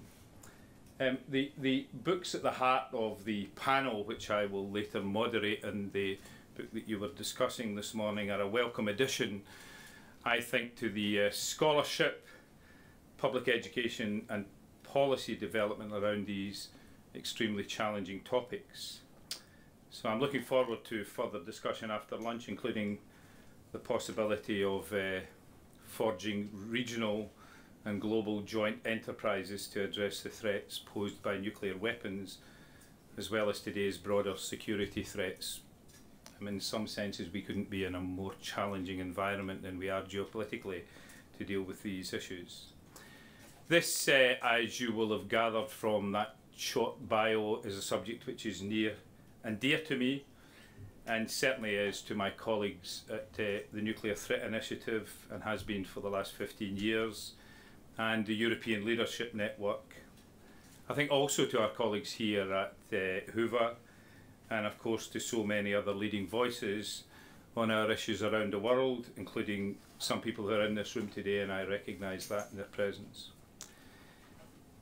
I say at the outset that when I was invited to speak here today, I was asked to focus on Europe and Russia. It's a logical request, I think, to the chairman of the European Leadership Network, and someone who's clearly a European. If you haven't picked up on my accent by now, you will, and has served in various ministries, domestically and otherwise, in the United Kingdom, and I was, of course, the UK Secretary of Defence for a period of 2 years. Those who invited me may or may not have imagined that I'd be speaking on the very day that the Iran agreement was announced. I'm not sure just how prescient they were. But as that is the case, I feel obliged at the outset to say a few words about this. But I hasten to say that I say these from a European perspective. I'm quite often in this city asked to talk about the Iran negotiations, and I always say that I'm not going to interfere in domestic American politics, but I always end up doing that, so that may happen here. First, let me say that the Iran negotiations themselves are, in my view, an example of diplomacy and leadership overcoming extremely difficult problems. The fact of an agreement, which apparently meets the diversity of the EU 3 plus 3 negotiating team, and the diversity of Iran's politics itself, and I think we should constantly keep at the forefront of our mind when we're talking about Iran that it is not a homogeneous country, is a significant achievement. And all the more so that it happened in what I think are probably the worst possible geopolitical circumstances, where the deficit of trust and confidence, which is an issue that we will return to, I think, in spades later on this afternoon, in each of these two coalitions could not have been higher. Second, having gotten here, the maintenance and the preservation of the coalition that enabled this deal is utterly central to the preservation and success of the deal, particularly with regard to verification and the relaxation of sanctions. And it, in my view, that coalition that was created in order to negotiate for the rest of the world with Iran could also serve to be just the sort of joint enterprise that some of the contributors to today's discussion will argue for. I think it could be a good basis for going forward. But turning to the deal itself, I am at the moment in the Senator Tom Carper School. In a statement issued earlier this morning, the Senator said this: "Almost immediately this agreement, which none of my colleagues have read," he said, "has been denounced for any number of reasons. To the harshest critics among us, let me say this: cool your jets. Let's read the document, let's meet with the Americans who've negotiated it, and ask them the tough questions that need to be asked. And while we're doing that, let's just ask ourselves," and I ask myself this question, I break away from his quotation for a moment, all the time: what are the alternatives? From now, he went on, let's hold our fire, let's do our homework, and then engage over the next 60 days in a thoughtful, respectful debate that an opportunity like the one before us deserves. So that's where I am, because I have not read this deal. So I quite agree. But I will say that it appears to me that this deal is what was agreed to at Lausanne, with additional verification. And verification has always been the most difficult challenge of this deal. I have confidence that, and this is a big if, that if we can verify this agreement, then Iran will be kept from developing a nuclear weapon for between 10 to 15 years. So, as Mark Fitzpatrick of IISS said earlier this morning, the principal component of the deal is no nuclear weapon in the foreseeable future and no war. And I think that's a pretty good basis for going forward. But going forward, we will have to go carefully. So from that perspective, I think this is a good deal. But that's a limited perspective because I haven't read the whole of the deal. But from my point of view, I would add a third component, an intact coalition, and an opportunity for us to build on that and perhaps even engage in Iran in that continuing coalition through this process is the third element of the possibilities of this deal. So in the last 40 or 48 hours or so with respect to Iran and to Greece, we have seen two historic protracted negotiations conclude through the engagement of political leadership. I'll come back to Ukraine in my remarks, but for now, let me just say that I have considerable sympathy for Prime Minister Yatsenyuk's observation yesterday, to paraphrase, that it's offensive to the people of Ukraine who are living in a war zone that the collective leadership of the Eurozone spent 17 hours negotiating, among other things, the privatisation of Greek bakeries, and have not spent 1 hour over the last month together discussing the conflict in Ukraine. I think it speaks to a deficit in leadership on nuclear issues and other related issues that we all know needs to be addressed, and that brings me around to the remarks that I had drafted before the Iran news broke this morning. Even before the Iran agreement was announced, I intended to begin by saying that I am at heart an optimist. And I believe that we all have reason to be optimistic despite some much recent evidence to the contrary. There's no question that we are in the midst of some extremely challenging times with respect to Euro-Atlantic security and our broad agenda for nuclear threat reduction. But even in these difficult times, there are a number of signs, today's news among them, that progress is possible. With that, let me offer a European perspective as context for today's discussion. Clearly, Europe today is at the epicentre of a number of significant challenges, from the future of the Eurozone to dramatic trends in migration and the impact of regional wars. It appears that in every border you look at, from a European perspective, there is trouble coming towards Europe. And it's quite obvious that governments there are struggling to provide the leadership necessary to address them. Without adequate leadership around these systemic challenges, it will be impossible for Europe to fulfil its obligations in securing the Euro-Atlantic community and in addressing the very troublesome deterioration in relations between the West and the Russian Federation. Undermining security broadly at the moment, of course, is the economic crisis, which, despite yesterday's agreement, is still being played out in Greece. Even with a successful conclusion this week of a new arrangement, if it passes the Greek Parliament, will be with us for years and years to come. Within the last couple of weeks, European leaders have had to face head-on the prospect of what would be a damaging and humiliating departure from the Eurozone, a move that on its own would have had serious implications for regional stability, and that could have become contagious. That was at the heart of the great fear in the Eurozone, is that once you're in, it should not be possible for you to be forced out. And once one country can be forced out, then we all know what speculators can do. Or the prospect of engaging in some very ugly and uncomfortable compromises to keep Greece in the fold. Well, we've avoided them thus far, but it's only thus far. The geopolitical stakes, in my view, to say the least, are high. Europe's migration and refugee crisis could be compounded by the outcome with Greece, but on its own, it's another area sorely lacking in leadership and direction. The UN issued a rather startling statistic last week, and in case you missed it, I'll repeat it. It reported that the world now has nearly 60 million people displaced by war, conflict or persecution. That is the highest number since the Second World War. And of the 60 million, nearly 20 million are refugees. And the report said the humanitarian agencies are no longer capable. They no longer have the capacity to handle this situation. It's a desperate state of affairs on so many levels, and there are profound global security implications. For Europe, the stakes are enormous.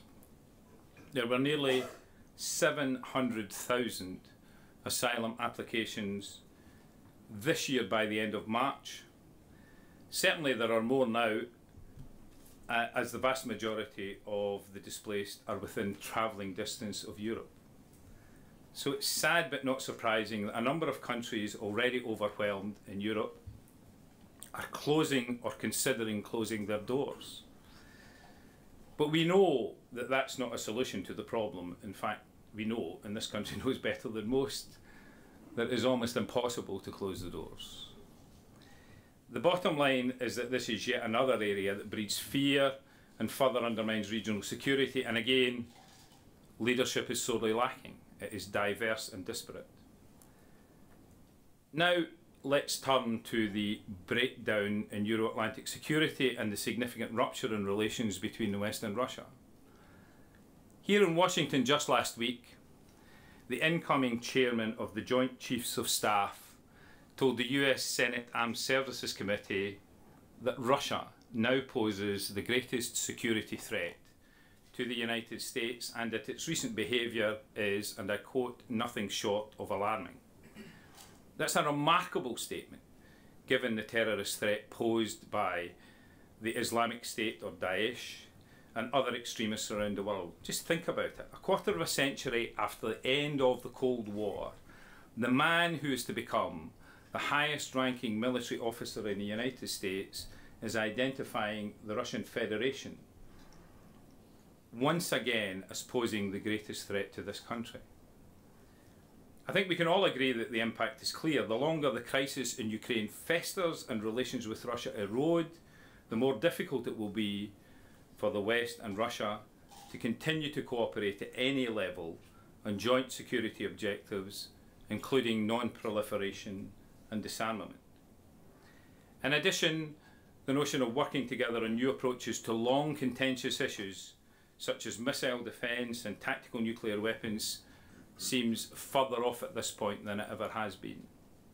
The fact is that even if Russian policy took a sharp turn for the better, the flames of distrust that have been fanned may take years or even decades to burn out in many Western capitals.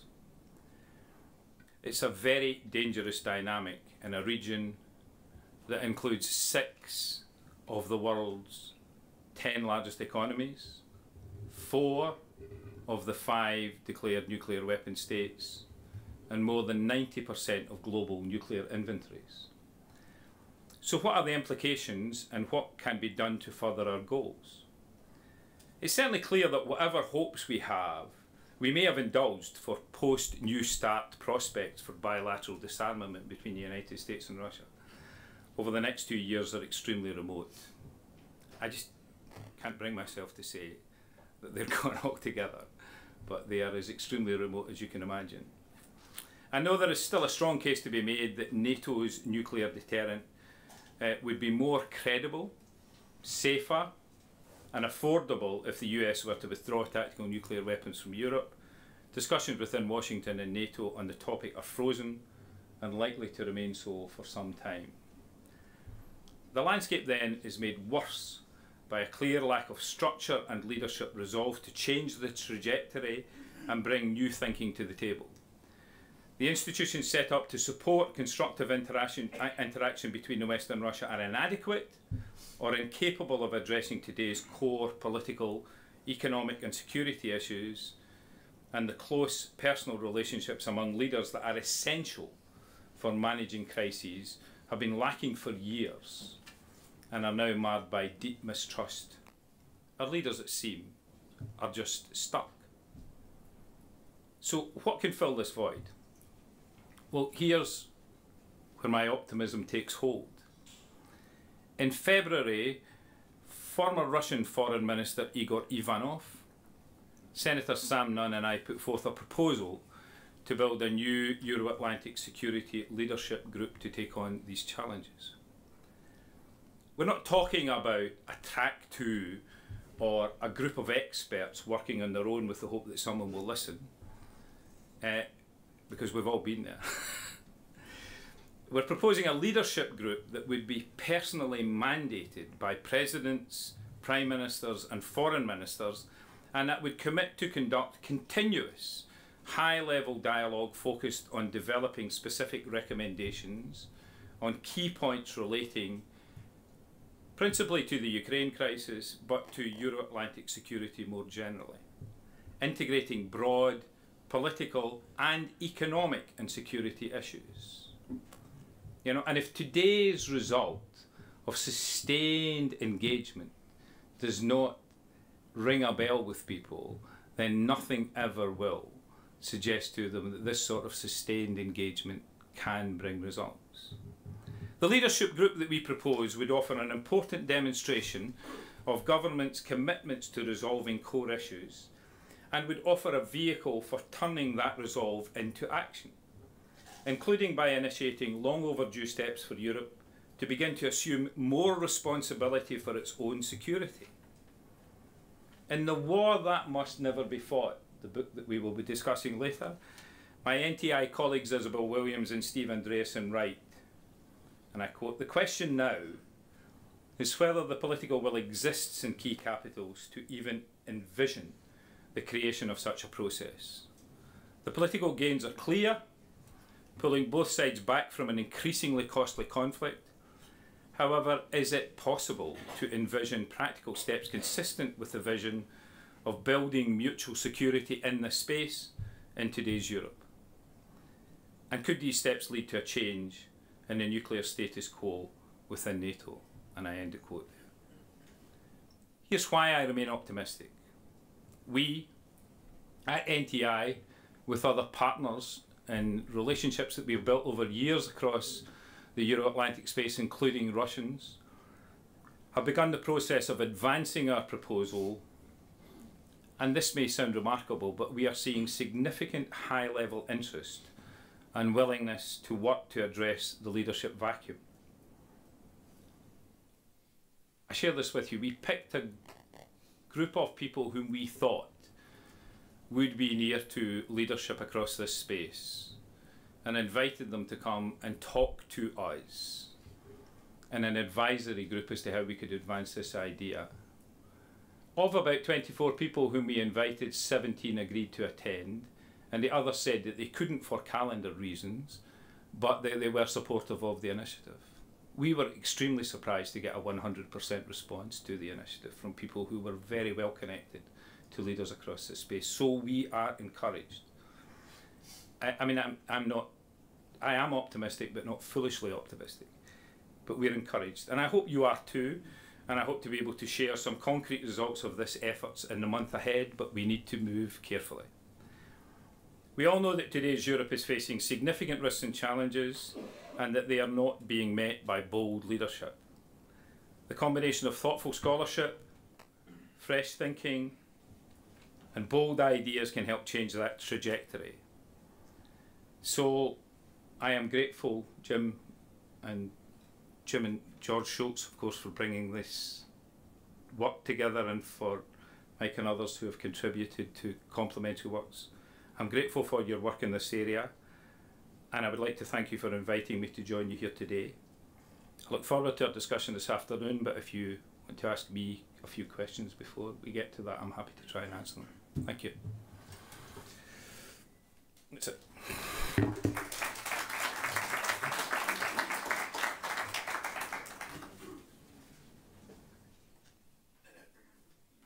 Yes, sir. You probably not need it, I don't think. Hello, Lord Brown. Tad Daly is my name with the Center for War Peace Studies. I know our event is about nuclear security, but you yourself raised the topic of Greek bakeries.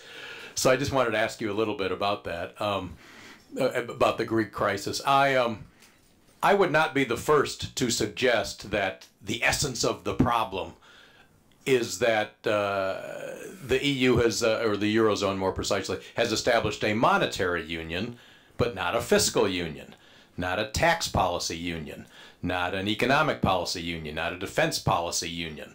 And there have been voices over the years, starting with Jean Monnet and Robert Schuman, who said that the ultimate objective needs to be a real European federation, what Victor Hugo called a United States of Europe. So are there voices today that you hear who are talking about that and saying that this is what the real lesson of the Greek crisis ought to be, and ought to be what we strive for, however distantly, at some point down the road? Yes. I mean, I think...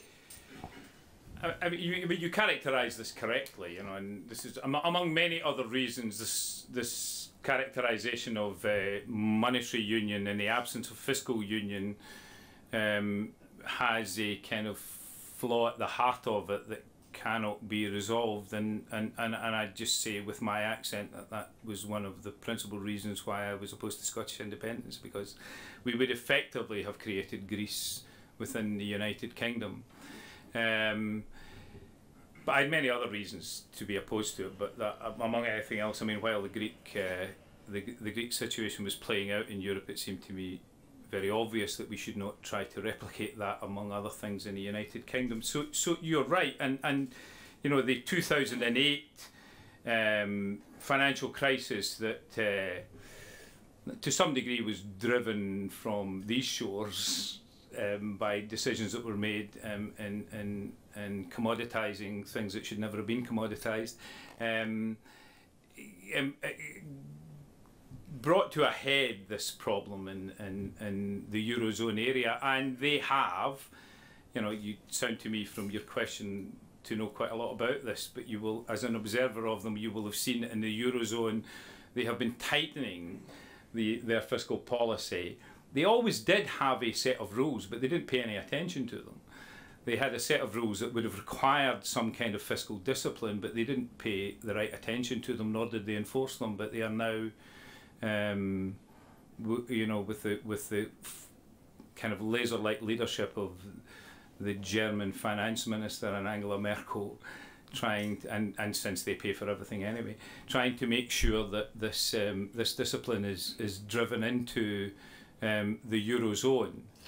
But you know, they're doing it in the most difficult of circumstances. You know, I mean, as I said before, the nightmare is for the Eurozone countries that somebody can leave the Eurozone. You know, that then creates a vulnerability which is extremely difficult for them in the future because of the way in which speculation works in money markets. I mean, I'm not an expert in this area, but I have seen it done. You know, so these are difficult challenges, and you know, we stand back from this in the United Kingdom as a country that never thought that the euro would be successful or would serve our economy, kind of preening ourselves to a degree and telling people that we told them so, but we have our own problems. But you're right, that's the way in which they need to go. You did, in that basket of integration, include defence and security policy. That's a much more challenging and difficult thing to do than anything that is more clearly associated with economic policy. I mean, it would be a long answer to this if I went in any detail, but I just make 2 points to you that, you know, we have in Europe countries where decision making about deployment and use of forces are for constitutional reasons controlled by parliaments. You know, and some of those impediments, at least on one country, in Germany, in Germany's case, was put on it by our requirements of them after the Second World War for very good reasons. It is difficult to see a development of a defence union which would operate in the way in which I think our American allies would like to see it operate, and I just point to you the difficulties we had in Afghanistan with caveats and other issues. And then we've got the additional problem that a significant number of members of the European Union are also members of NATO, and there are members of NATO who are not members of the European Union, and in the case of Turkey, which is a very valued ally and an important ally, it is improbable that they will be for a period of time. And then you add to that mix the necessity of relations between NATO and the European Union, and I just say Greece, Turkey and Cyprus to you, and we have. So these things are, you know, they're not. It's not as easy. I would, when you reframe your question, I would suggest that you leave out the defence and security bit.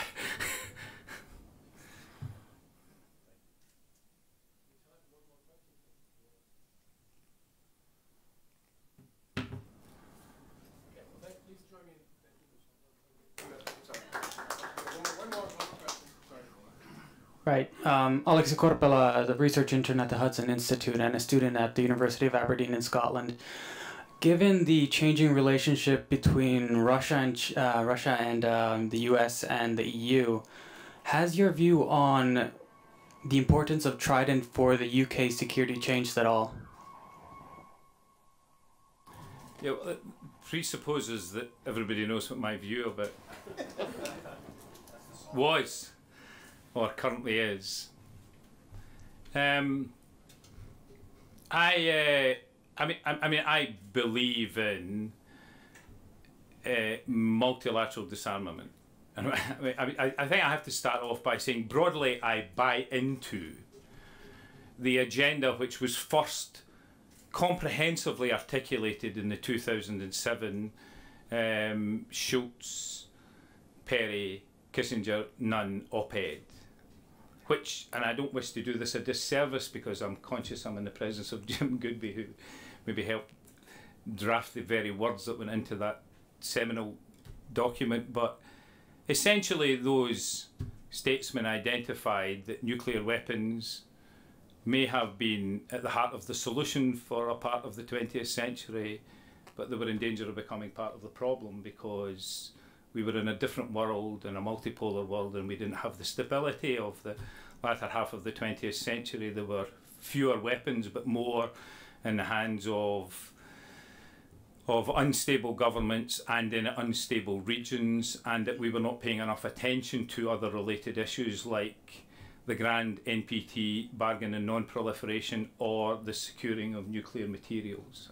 I hope I do a reasonable service by suggesting that that was the case. You know, I was heartened, as many people were, when President Obama adopted that framework for his Prague speech and committed himself to his presidency against trying to achieve significant multilateral disarmament, improve non-proliferation and increase nuclear material security. And I suppose even he would accept that he has a mixed kind of delivery score in relation to what the ambitions that he set for himself. So in that context, which started in about 2007 and post-dated my period of time in engaging with this issue and the renewal of the Trident submarine fleet, or at least the platforms for the Trident, the Trident system in the submarines, that changed my view significantly. And I believe that we could never have achieved that if we didn't start to think about how we as a nuclear weapon state could make a contribution to that trajectory. You know, this cannot be, multilateral disarmament cannot be resolved in discussions between the Russians and the United States. It has to genuinely be multilateral, and it has to someday include countries who are not recognised nuclear weapon states. So we all have an obligation to be part of the solution that we espouse. So if I buy into this, I have to make a contribution as to how this can be achieved. So that I believe that, you know, when our consecutive prime ministers said that they accepted this analysis and that they wanted to help create the conditions for a world free of nuclear weapons, they had to make a contribution. So what contribution can we make? Well, we need to make some disarmament steps. We need to be able to take some disarmament steps. We at least need to be able to envision how we step down from where we are to a world of zero nuclear weapons. So I am both an incrementalist and a multilateral disarmer. I think that committing ourselves in 2016 to the status quo for another 50 years is not a contribution to that debate. Right, and we are not, so it is improbable that the United Kingdom is going to give up its nuclear weapons tomorrow, or that its only position in a multilateral negotiation is going to be, we either do what we do now or we do nothing. We have to find some way of stepping that down. And the only way in which we can step that down is if we look at the way in which we dispose these weapons, the way in which we use them. Right. So we have to, I think, question whether or not there is utility today, you know, on this date in 2015, when we say that there is no strategic threat to the United Kingdom by a nuclear armed state. We have to ask ourselves, why do we have a nuclear armed submarine patrolling 24 hours a day? And why do we have one that is part of a coalition that has 6 when no other country in the world does this? So, you know, so my position is we should think long and hard about whether we should hand these problems, which we found intractable, to your generation, or whether we should try to at least describe a path. And at the very least, the path must involve questioning whether or not continuous at-sea deterrence that involves in our grand coalition of NATO 6 nuclear-armed submarines at sea 24 hours a day, 7 days a week, 52 weeks a year, when there is no strategic threat to us. We have to start asking ourselves the questions, is that a reasonable position for us to adopt? You know, I leave you with a rhetorical question. How is it that the whole of Latin and South America can sleep safe in its bed at night and get up the next morning without having died of a heart attack when they don't have one nuclear weapon among them and they don't have any extended deterrence?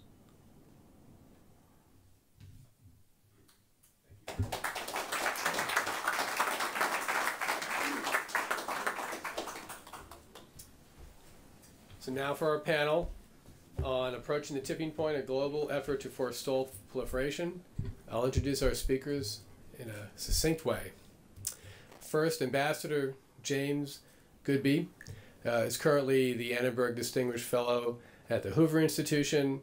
He also serves as Senior Fellow with the Center for Northeast Asia Policy Studies at the Brookings Institution. Previously, Ambassador Goodby achieved the rank of Career Minister. He was appointed to 5 ambassadorial rank positions, including ambassador to Finland. He's taught at Georgetown, Syracuse, and Carnegie Mellon universities. At Carnegie Mellon, he served as Distinguished Service Professor for 10 years from 1989 to 99. And during his foreign service career, he was involved as a negotiator or policy advisor in the creation of the International Atomic Energy Agency, negotiation of the Limited Nuclear Test Ban Treaty, START, the Conference on Disarmament in Europe, and the Nunn-Lugar Program. Next, we'll have Dr. Michael Mazar. He's currently Senior Political Scientist at the RAND Corporation and Associate Director of RAND's Arroyo Center Strategy, Doctrine, and Resources Program. He's also the author of what we have outside, this recent paper published as part of Hoover's essay series on reducing nuclear threats. I encourage you to read it.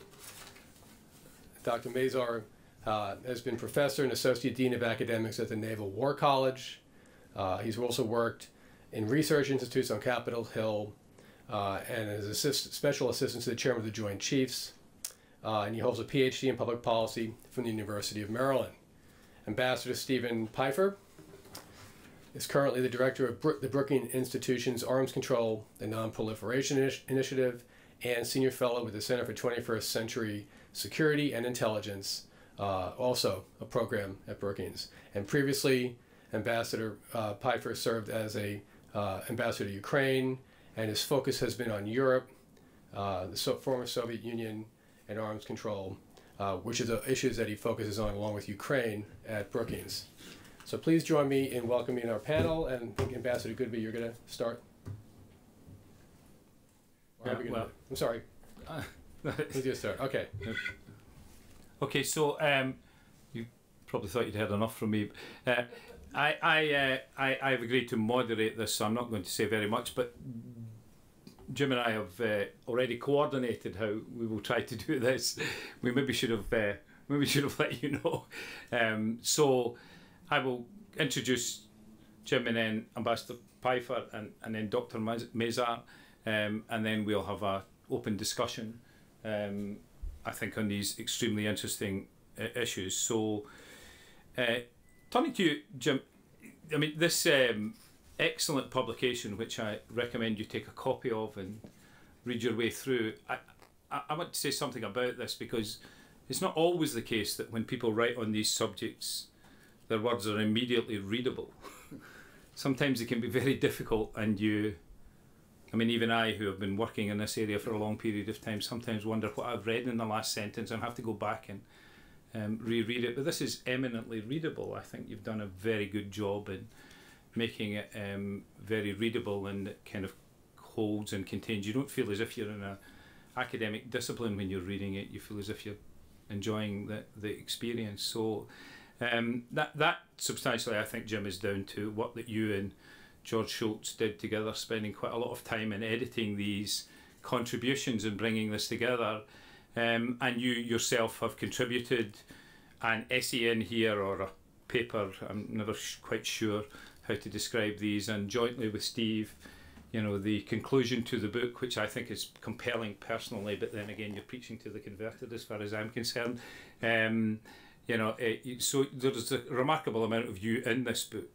So in all those years, I think a question I want to ask you is, in all those, the years that you've been advancing this agenda of creating the conditions for a world free of nuclear weapons and helping to encourage people to recognise the real nature of the threats that they generate for us in a multipolar world, you know, what would be your priority if President Obama called you tomorrow and said, off the back of the Iran deal, we have an opportunity here, Jim, what should we concentrate on? What would be your priority for him? And if you don't get that call, you may get it from the incoming president. So could you tell us what you would tell them, what they really need to know about the challenges they're going to face in the world that we presently live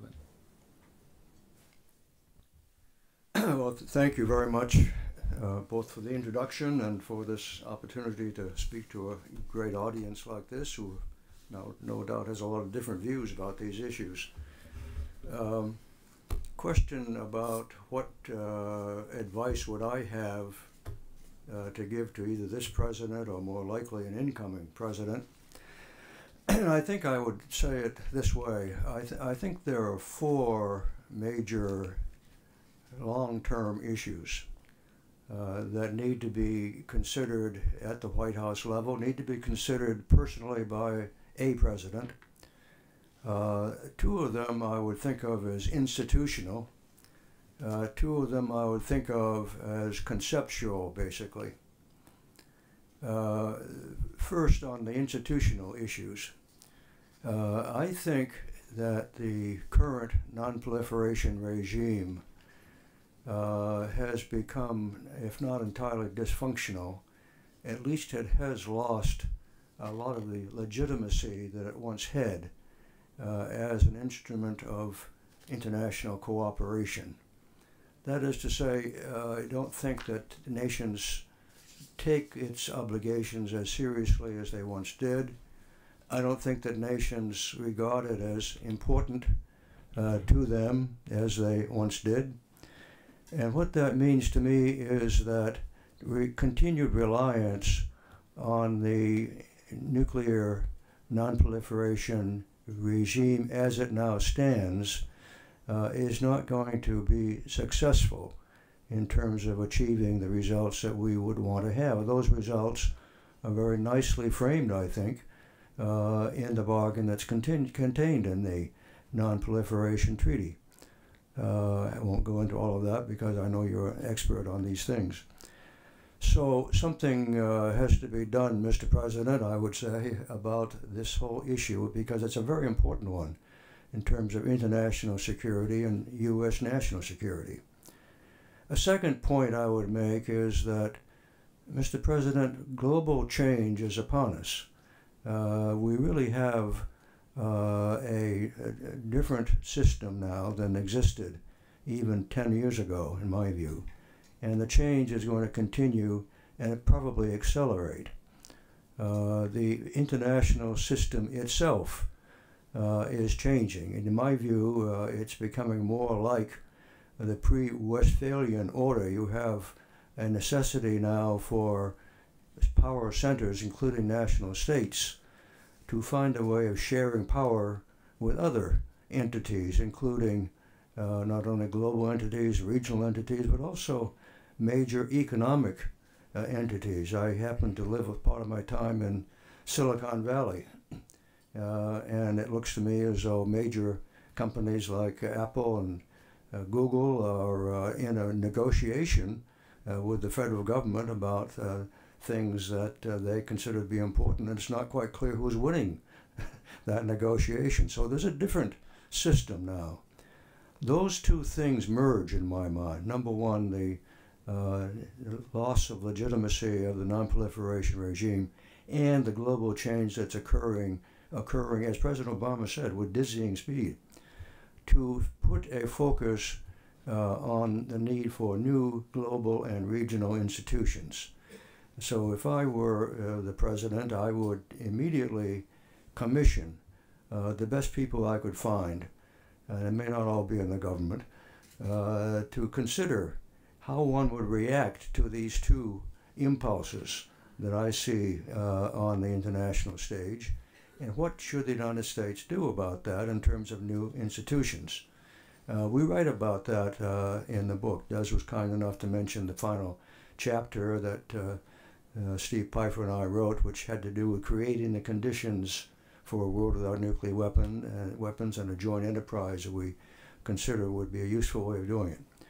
I think that if you did this, you would find that we would have better luck in dealing with the other mega threats to humanity, which include, of course, global change and issues having to do with climate change, and issues having to do with the results of that, plus pandemics and a whole host of other things.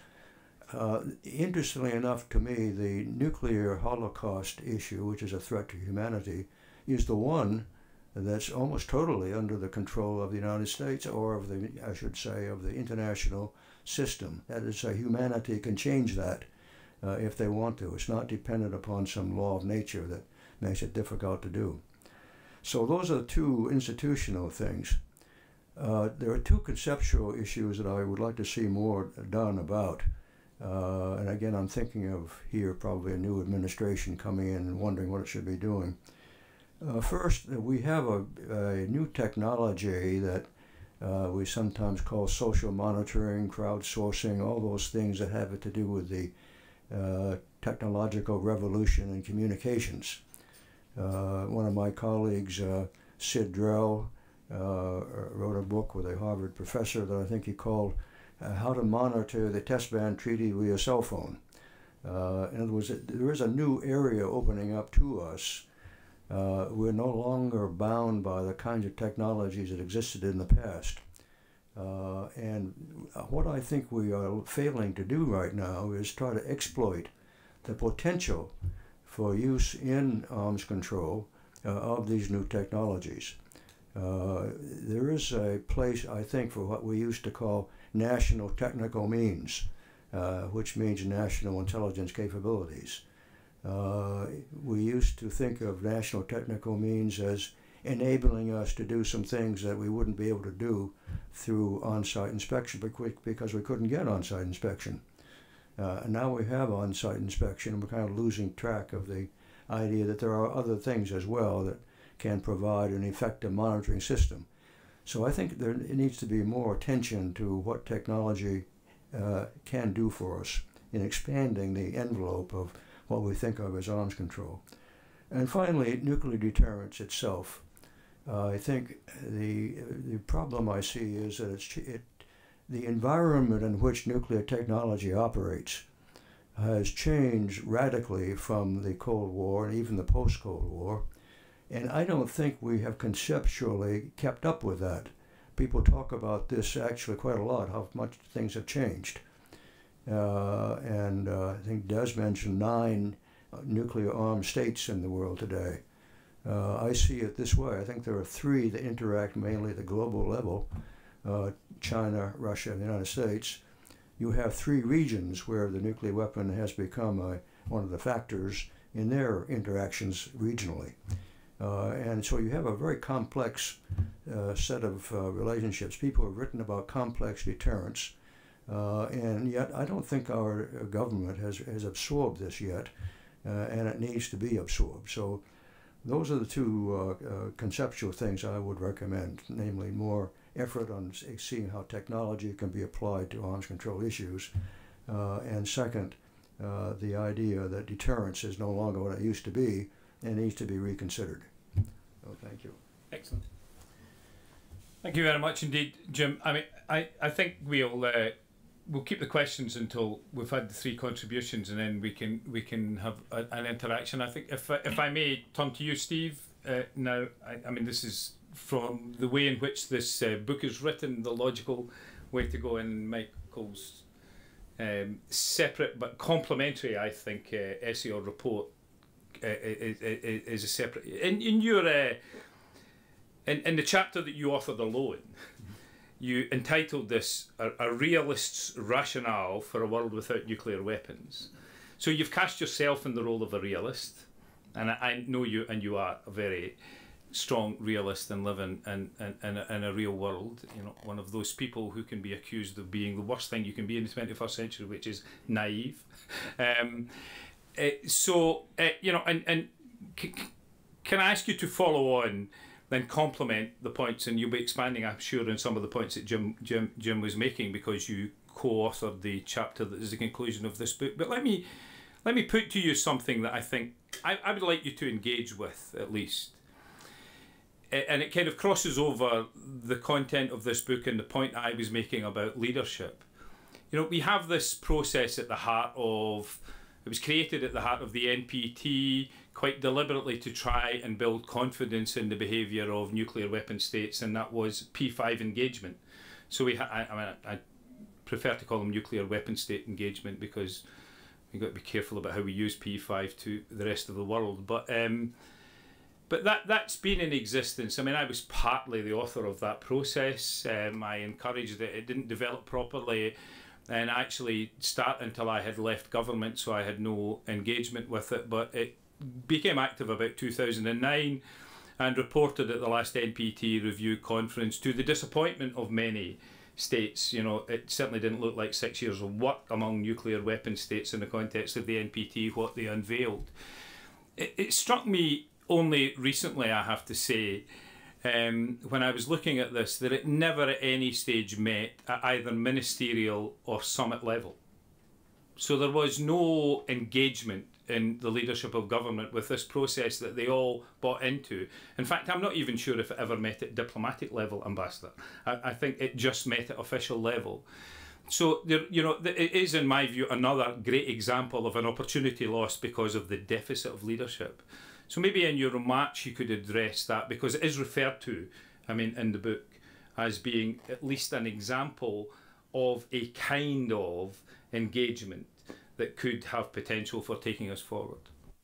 Thanks very much. Let me break my talks maybe into two parts. First, talking about why a realist would argue for creating the conditions for a world without nuclear weapons, and then the second part, how you get there, and I'll try to address then the leadership point.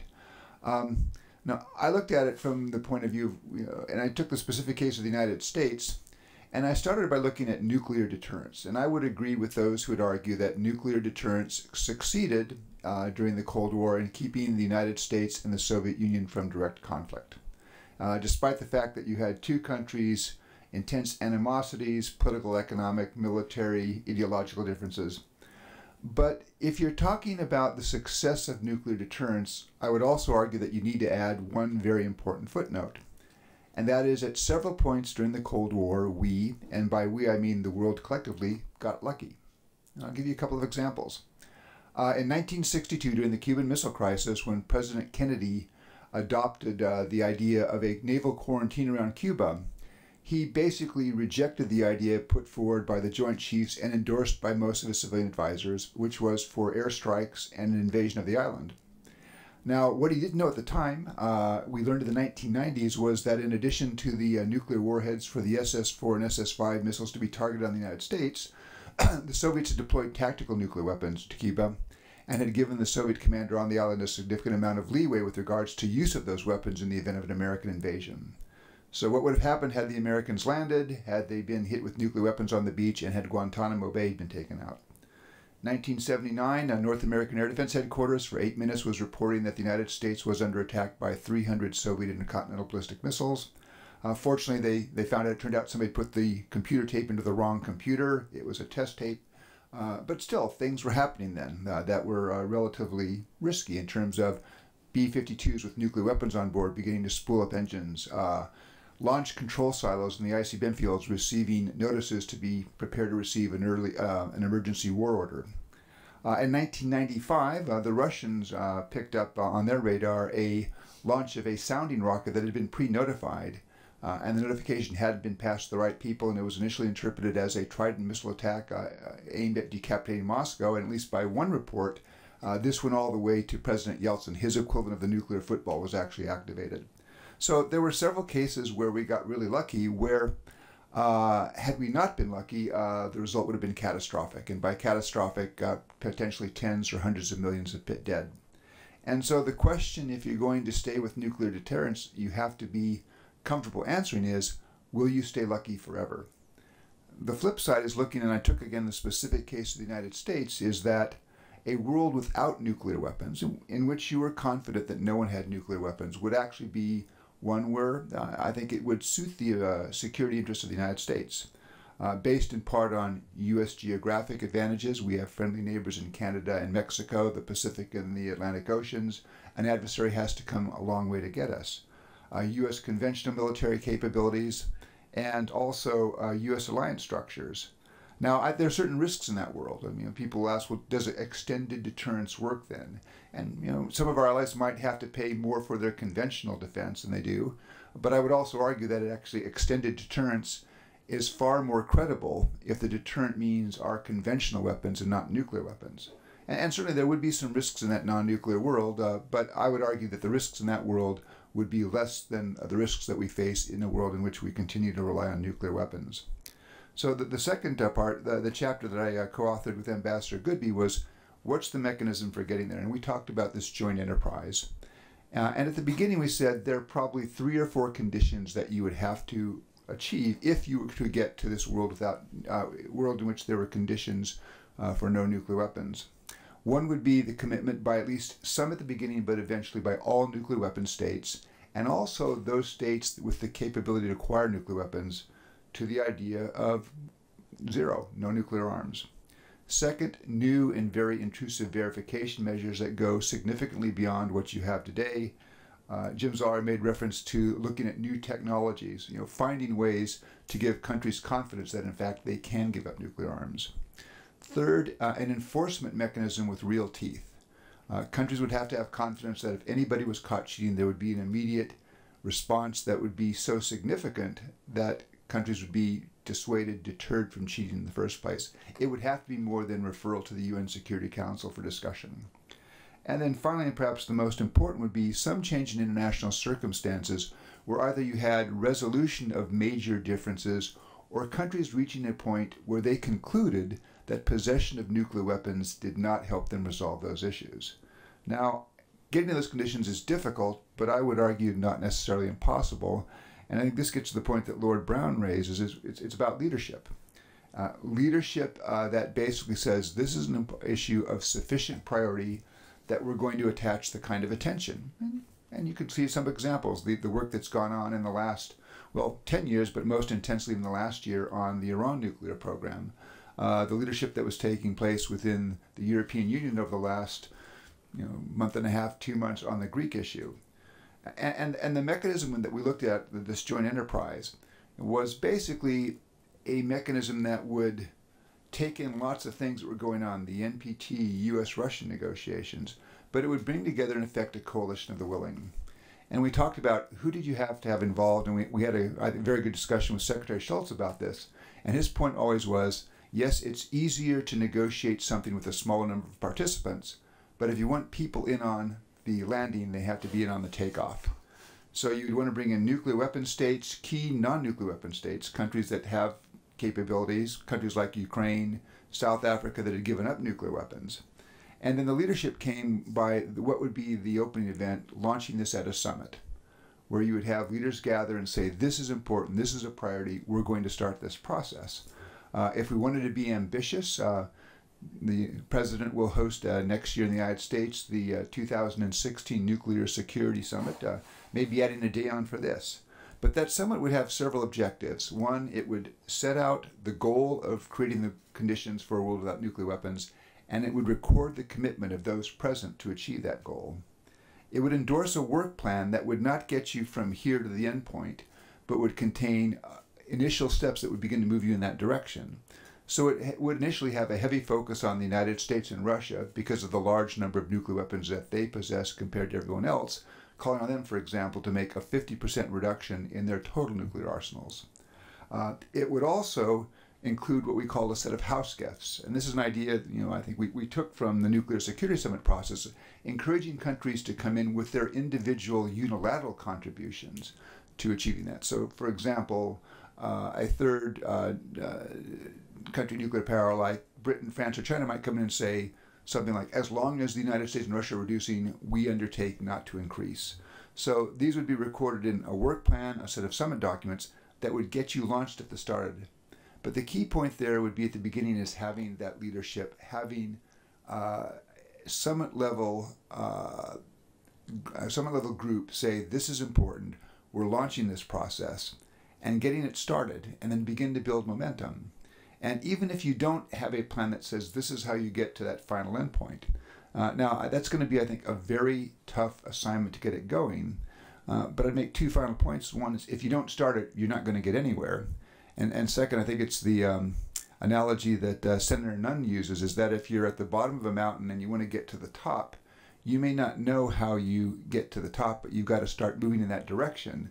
You have a plan that gets you started, and then as you move closer, then you refine that plan. But again, the important part is to get started, and that's where leadership is going to be necessary. Thank you very much, Steve. If those of you who listened carefully to Steve's "we were lucky" part, I'm not utterly convinced by that. He has many other examples in his chapter, which I recommend that you read. And then if you're not convinced by that, then get yourself a copy of Command and Control by Eric Schlosser, and you'll not sleep comfortably another night until we get these weapons under some form of proper control. So, Mike, I'm kind of tempted to say follow that, but I know you will be able to, because your essay or report, which I am privileged to have the opportunity to read, is utterly coincidentally published at the same time as this seminar takes place, and the book is available. But it is, there was another phase to my life which wasn't mentioned in the introduction, and I practiced law for about 25 years before I went into politics, but it's what we lawyers would call corroboration. This is a separate witness who has come to this issue.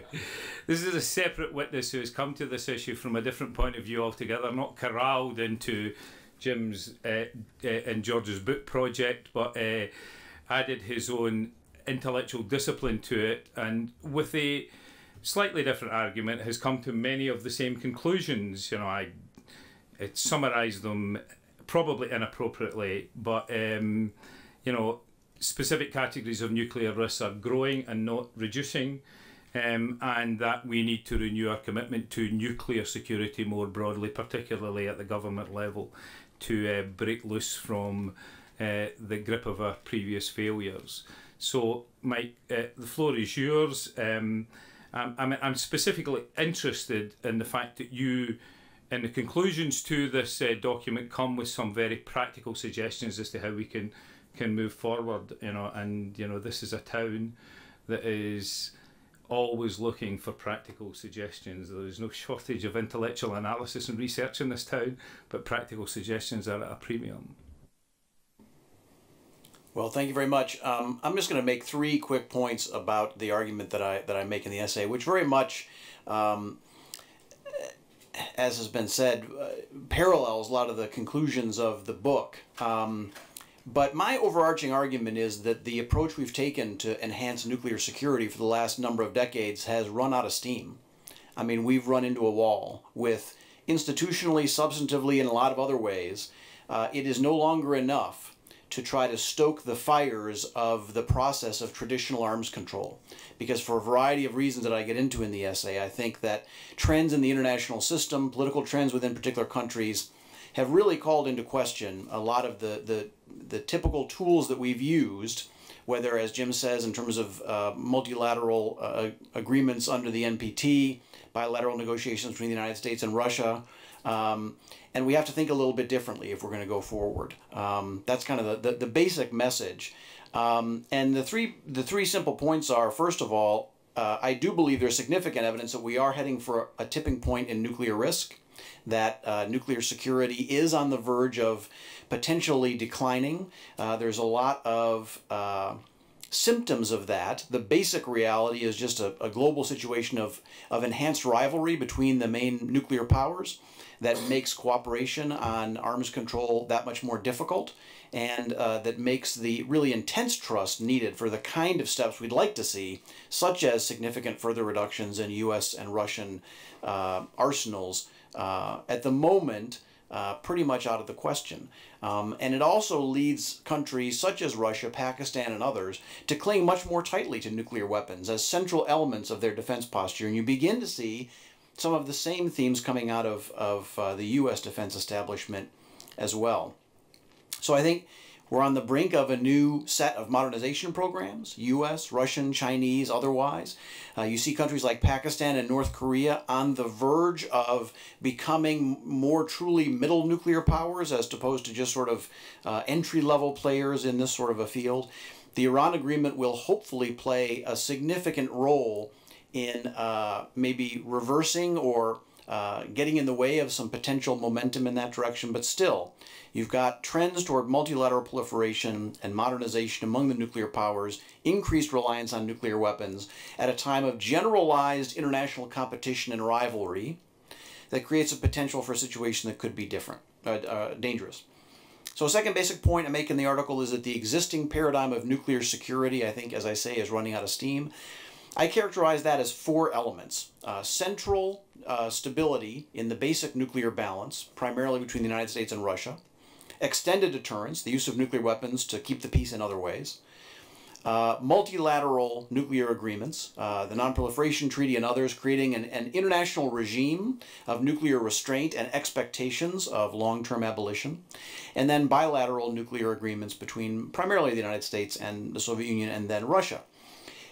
The trends in the international system put pressure on all of those elements. Just as an example, sort of nationalist identity seeking in a number of leading powers complicate the process of seeking a stable nuclear balance between the United States and Russia, for example. If you look at the evolution in Russian nuclear doctrine and theory of stability and their view of U.S. intentions toward Russia, it just enormously complicates a process that even by the late Cold War, you'd gotten to a point where the two sides were sort of co-conspirators in a process of mutual stability. And I think that risks breaking down now, given the nature of some of the political relationships among the countries. You've got a drive for multilateral nuclear capabilities, the spread of nuclear power all over the world, and the growth and potential for fissile material. A variety of trends that I think over time risk having countries rely almost solely on the first two parts of the nuclear paradigm, modernizing their forces to get what they consider to be adequate deterrence, which, as we know in the context of nuclear doctrine, creates very ambitious requirements for nuclear forces, and the use of nuclear weapons to deter a whole host of other things, which then risks reducing the threshold for escalation to nuclear use in coming years. So as I say, I don't think we can just pour more energy into the existing nuclear paradigm, because in all these areas, trends in the international system are really challenging the tools and techniques that we've used to promote nuclear security over the last 4 or 5 decades.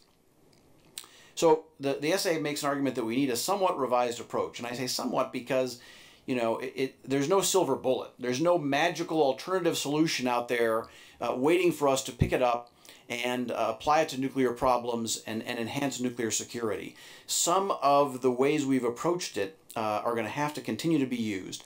But I argue for, first of all, as all the speakers have talked about, the devotion of more political energy to this. And secondly, to the development of a particular approach that has a number of characteristics that I think are appropriate to the emerging era. That is, it's thoroughly multilateral. It focuses on non-state nuclear risks as well as state-borne nuclear risks. It makes an effort to build on the limited but still significant shared interests of a number of these increasingly competitive powers. And it does not rely on large, exhaustive nuclear treaties to make progress. So in the short and medium term, I make an argument for a couple of particular steps.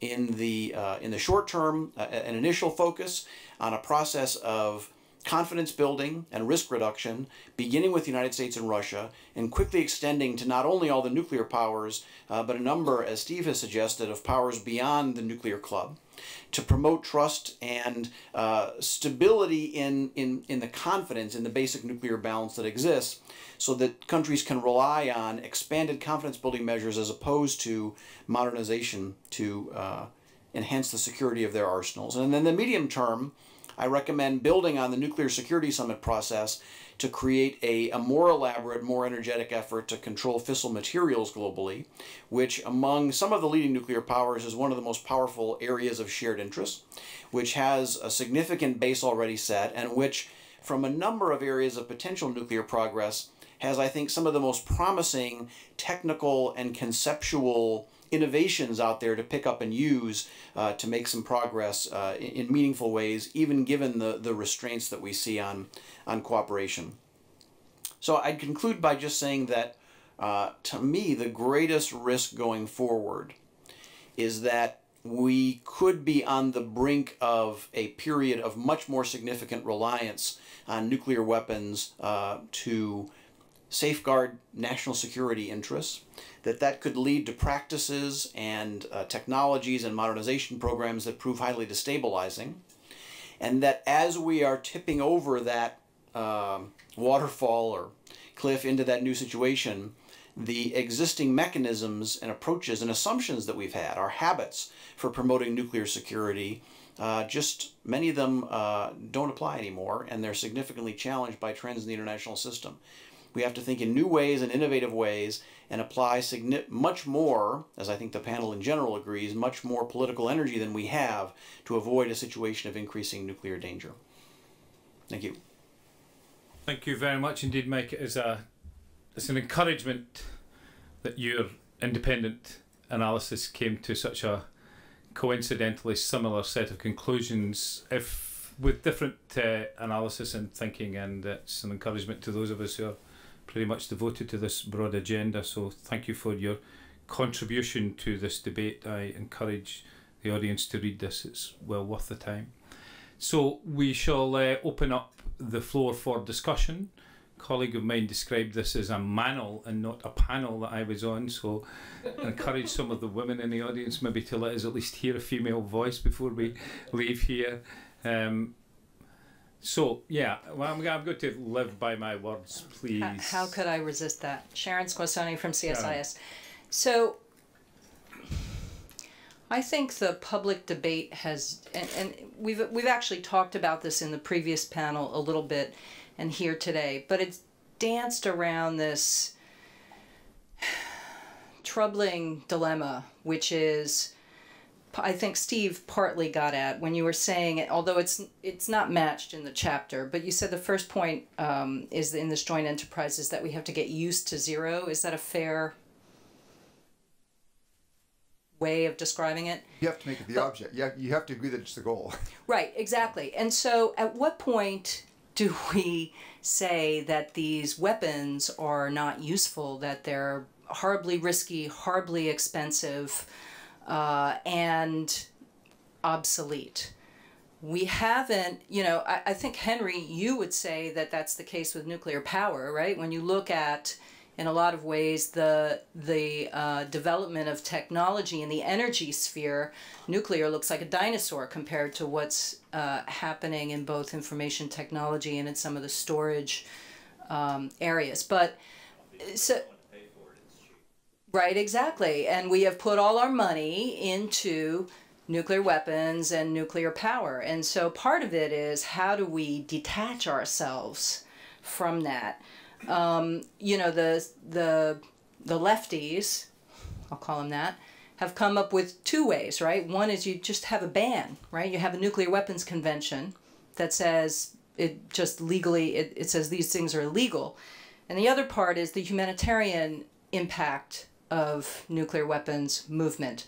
Both of those things are considered by the mainstream to be way out there. You know, we're just not going to go there. And yet, at some point, if we're serious about getting to zero, you have to say that these things are not prestigious, that they don't serve your security purposes. So I think that our three speakers have outlined some really good ideas, but I think that's kind of the hurdle that we have to, or the cliff we have to jump off of. And I guess I would just ask you, what are your reactions to that? Well, I think you proved the wisdom of me calling a woman to speak, to be honest.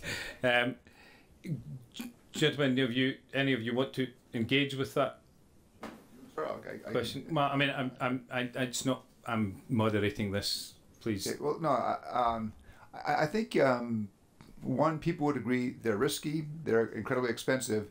You haven't yet got the consensus that they're yet obsolete, and so and there's also the question of the mechanism. The nuclear convention that just in one fell swoop says these weapons are legal does not strike me as a useful way to proceed, because my guess is if you called that convention to negotiate that, you would have the noticeable absence of all the nuclear weapon states. So you're going to have to proceed in a step-by-step manner. But again, the starting point has to be some recognition. And unfortunately, I think it's harder to see this now than, say, it was in 2009, where you would have maybe not all of the leaders of the nuclear weapon states, but a significant number come to say, look, we have concluded the risks are reaching the point where we have to design a mechanism, a process that moves us to a way where we don't have to rely on these things anymore. And again, I would go back to the point that Lord Brown made in his opening comments about getting that leadership. Once you get that leadership together, you may well find that you can tackle problems that seem to be extraordinarily complex and perhaps not achievable. But you've got to get to that starting point, and that really is the challenge, I think, at this point. Okay, so Jim, you want to add something? Yeah, I'd like to add a political dimension to this, because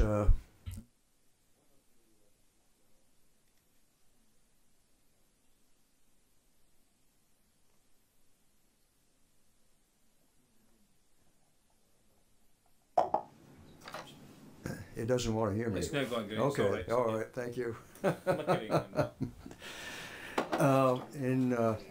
To be blunt about it, I wrote a chapter 2 in this book, and it was designed to demonstrate that it's very difficult to do deep reductions unless there are political changes. I went through an analysis of all the very good things that U.S. presidents did for 20 years or so, like a test ban treaty and so forth, and showed that even though they were doing those things, the numbers of nuclear weapons kept going up.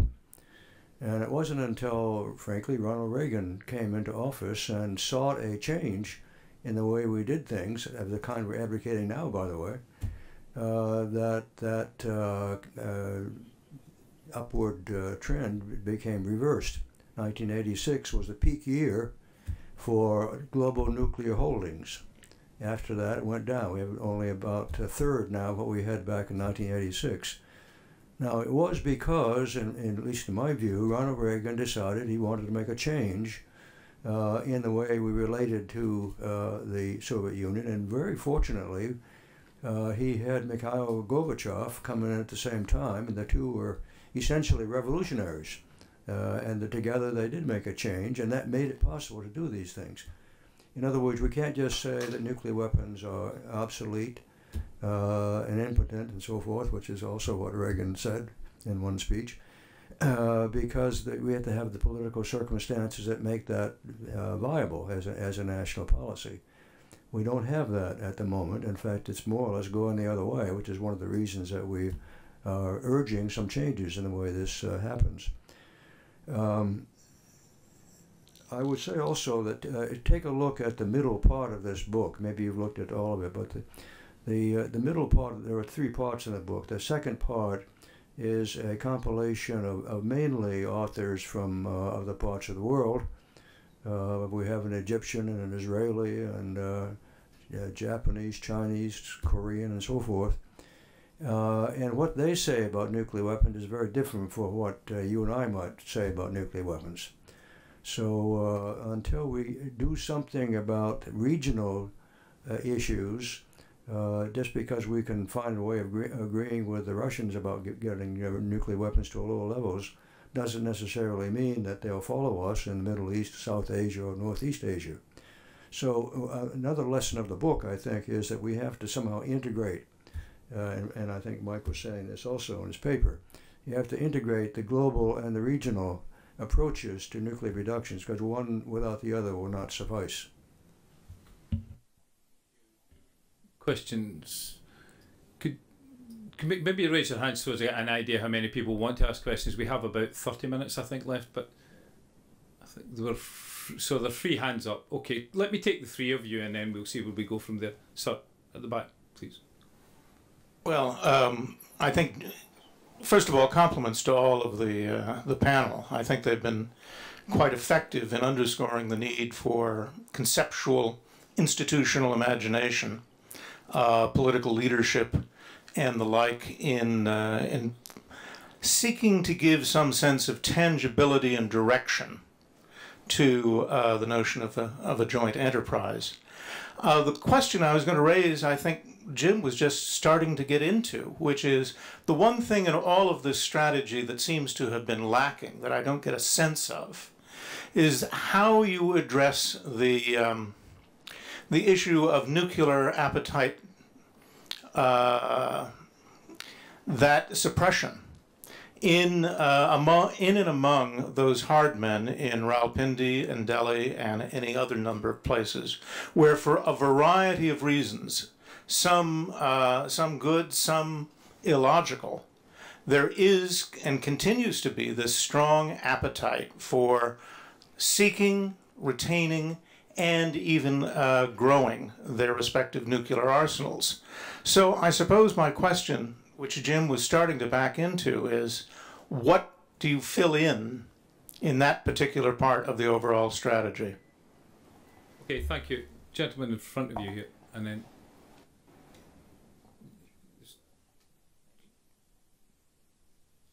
Those were some sensible comments.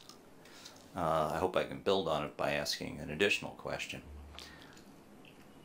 It's one thing to try to appeal to people's sense of moral indignation to stop bad habits. Good luck. It's another to at least draw some lines where things should not get worse. I always say start with the easiest thing first. I think that was the suggestion, was it not, of his comments. Don't tell me where you want to go. Don't tell me how good it'll be. Tell me where to start. What is it that each of you would recommend that we not do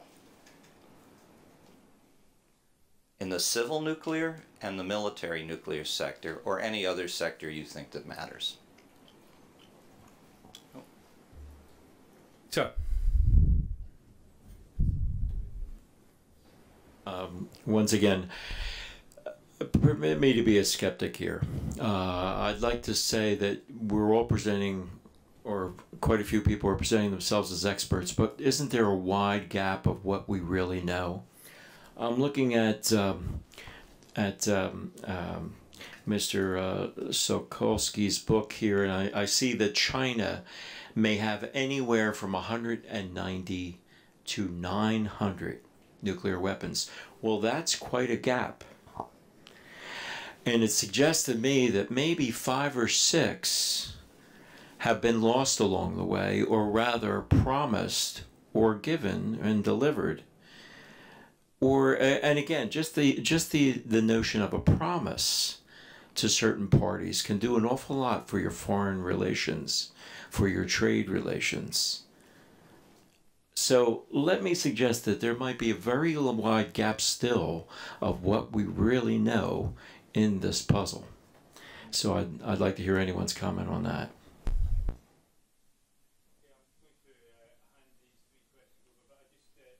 I have the benefit of having held an office in which allowed me to know things that other people don't get to know.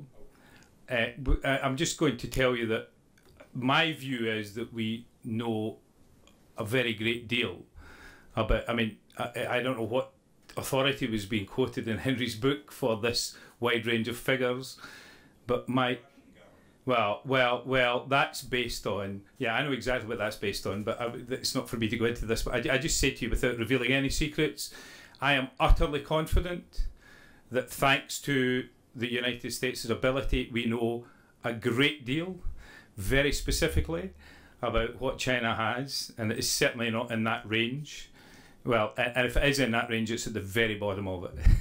There is very specific knowledge of this in that example, but it doesn't detract from your question about, but I don't want people to think that there could be hundreds of nuclear weapons that were at one time owned by some country and are floating around the world. That's very much not the case. We have a very high level of very specific knowledge, and currently, thanks to the United States' current agreement with the Russians, we know much more about what the Russians have than we ever did before. I mean, utterly intrusive, bilateral and exchanges of information and verification. So.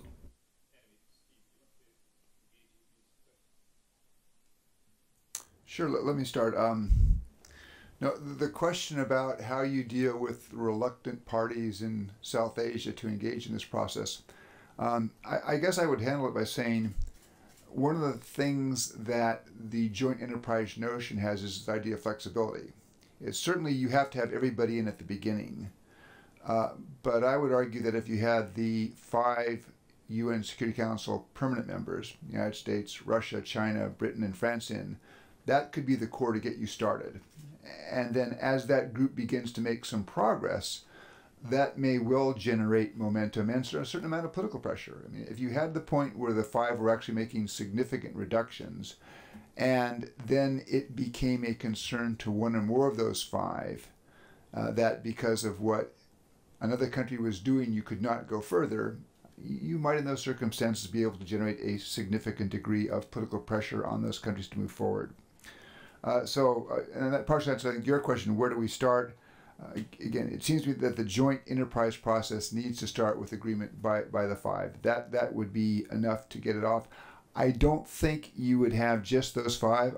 There would be a number of other countries, including non-nuclear weapon states that had significant civil nuclear capabilities, and you would want to have those countries involved in that process.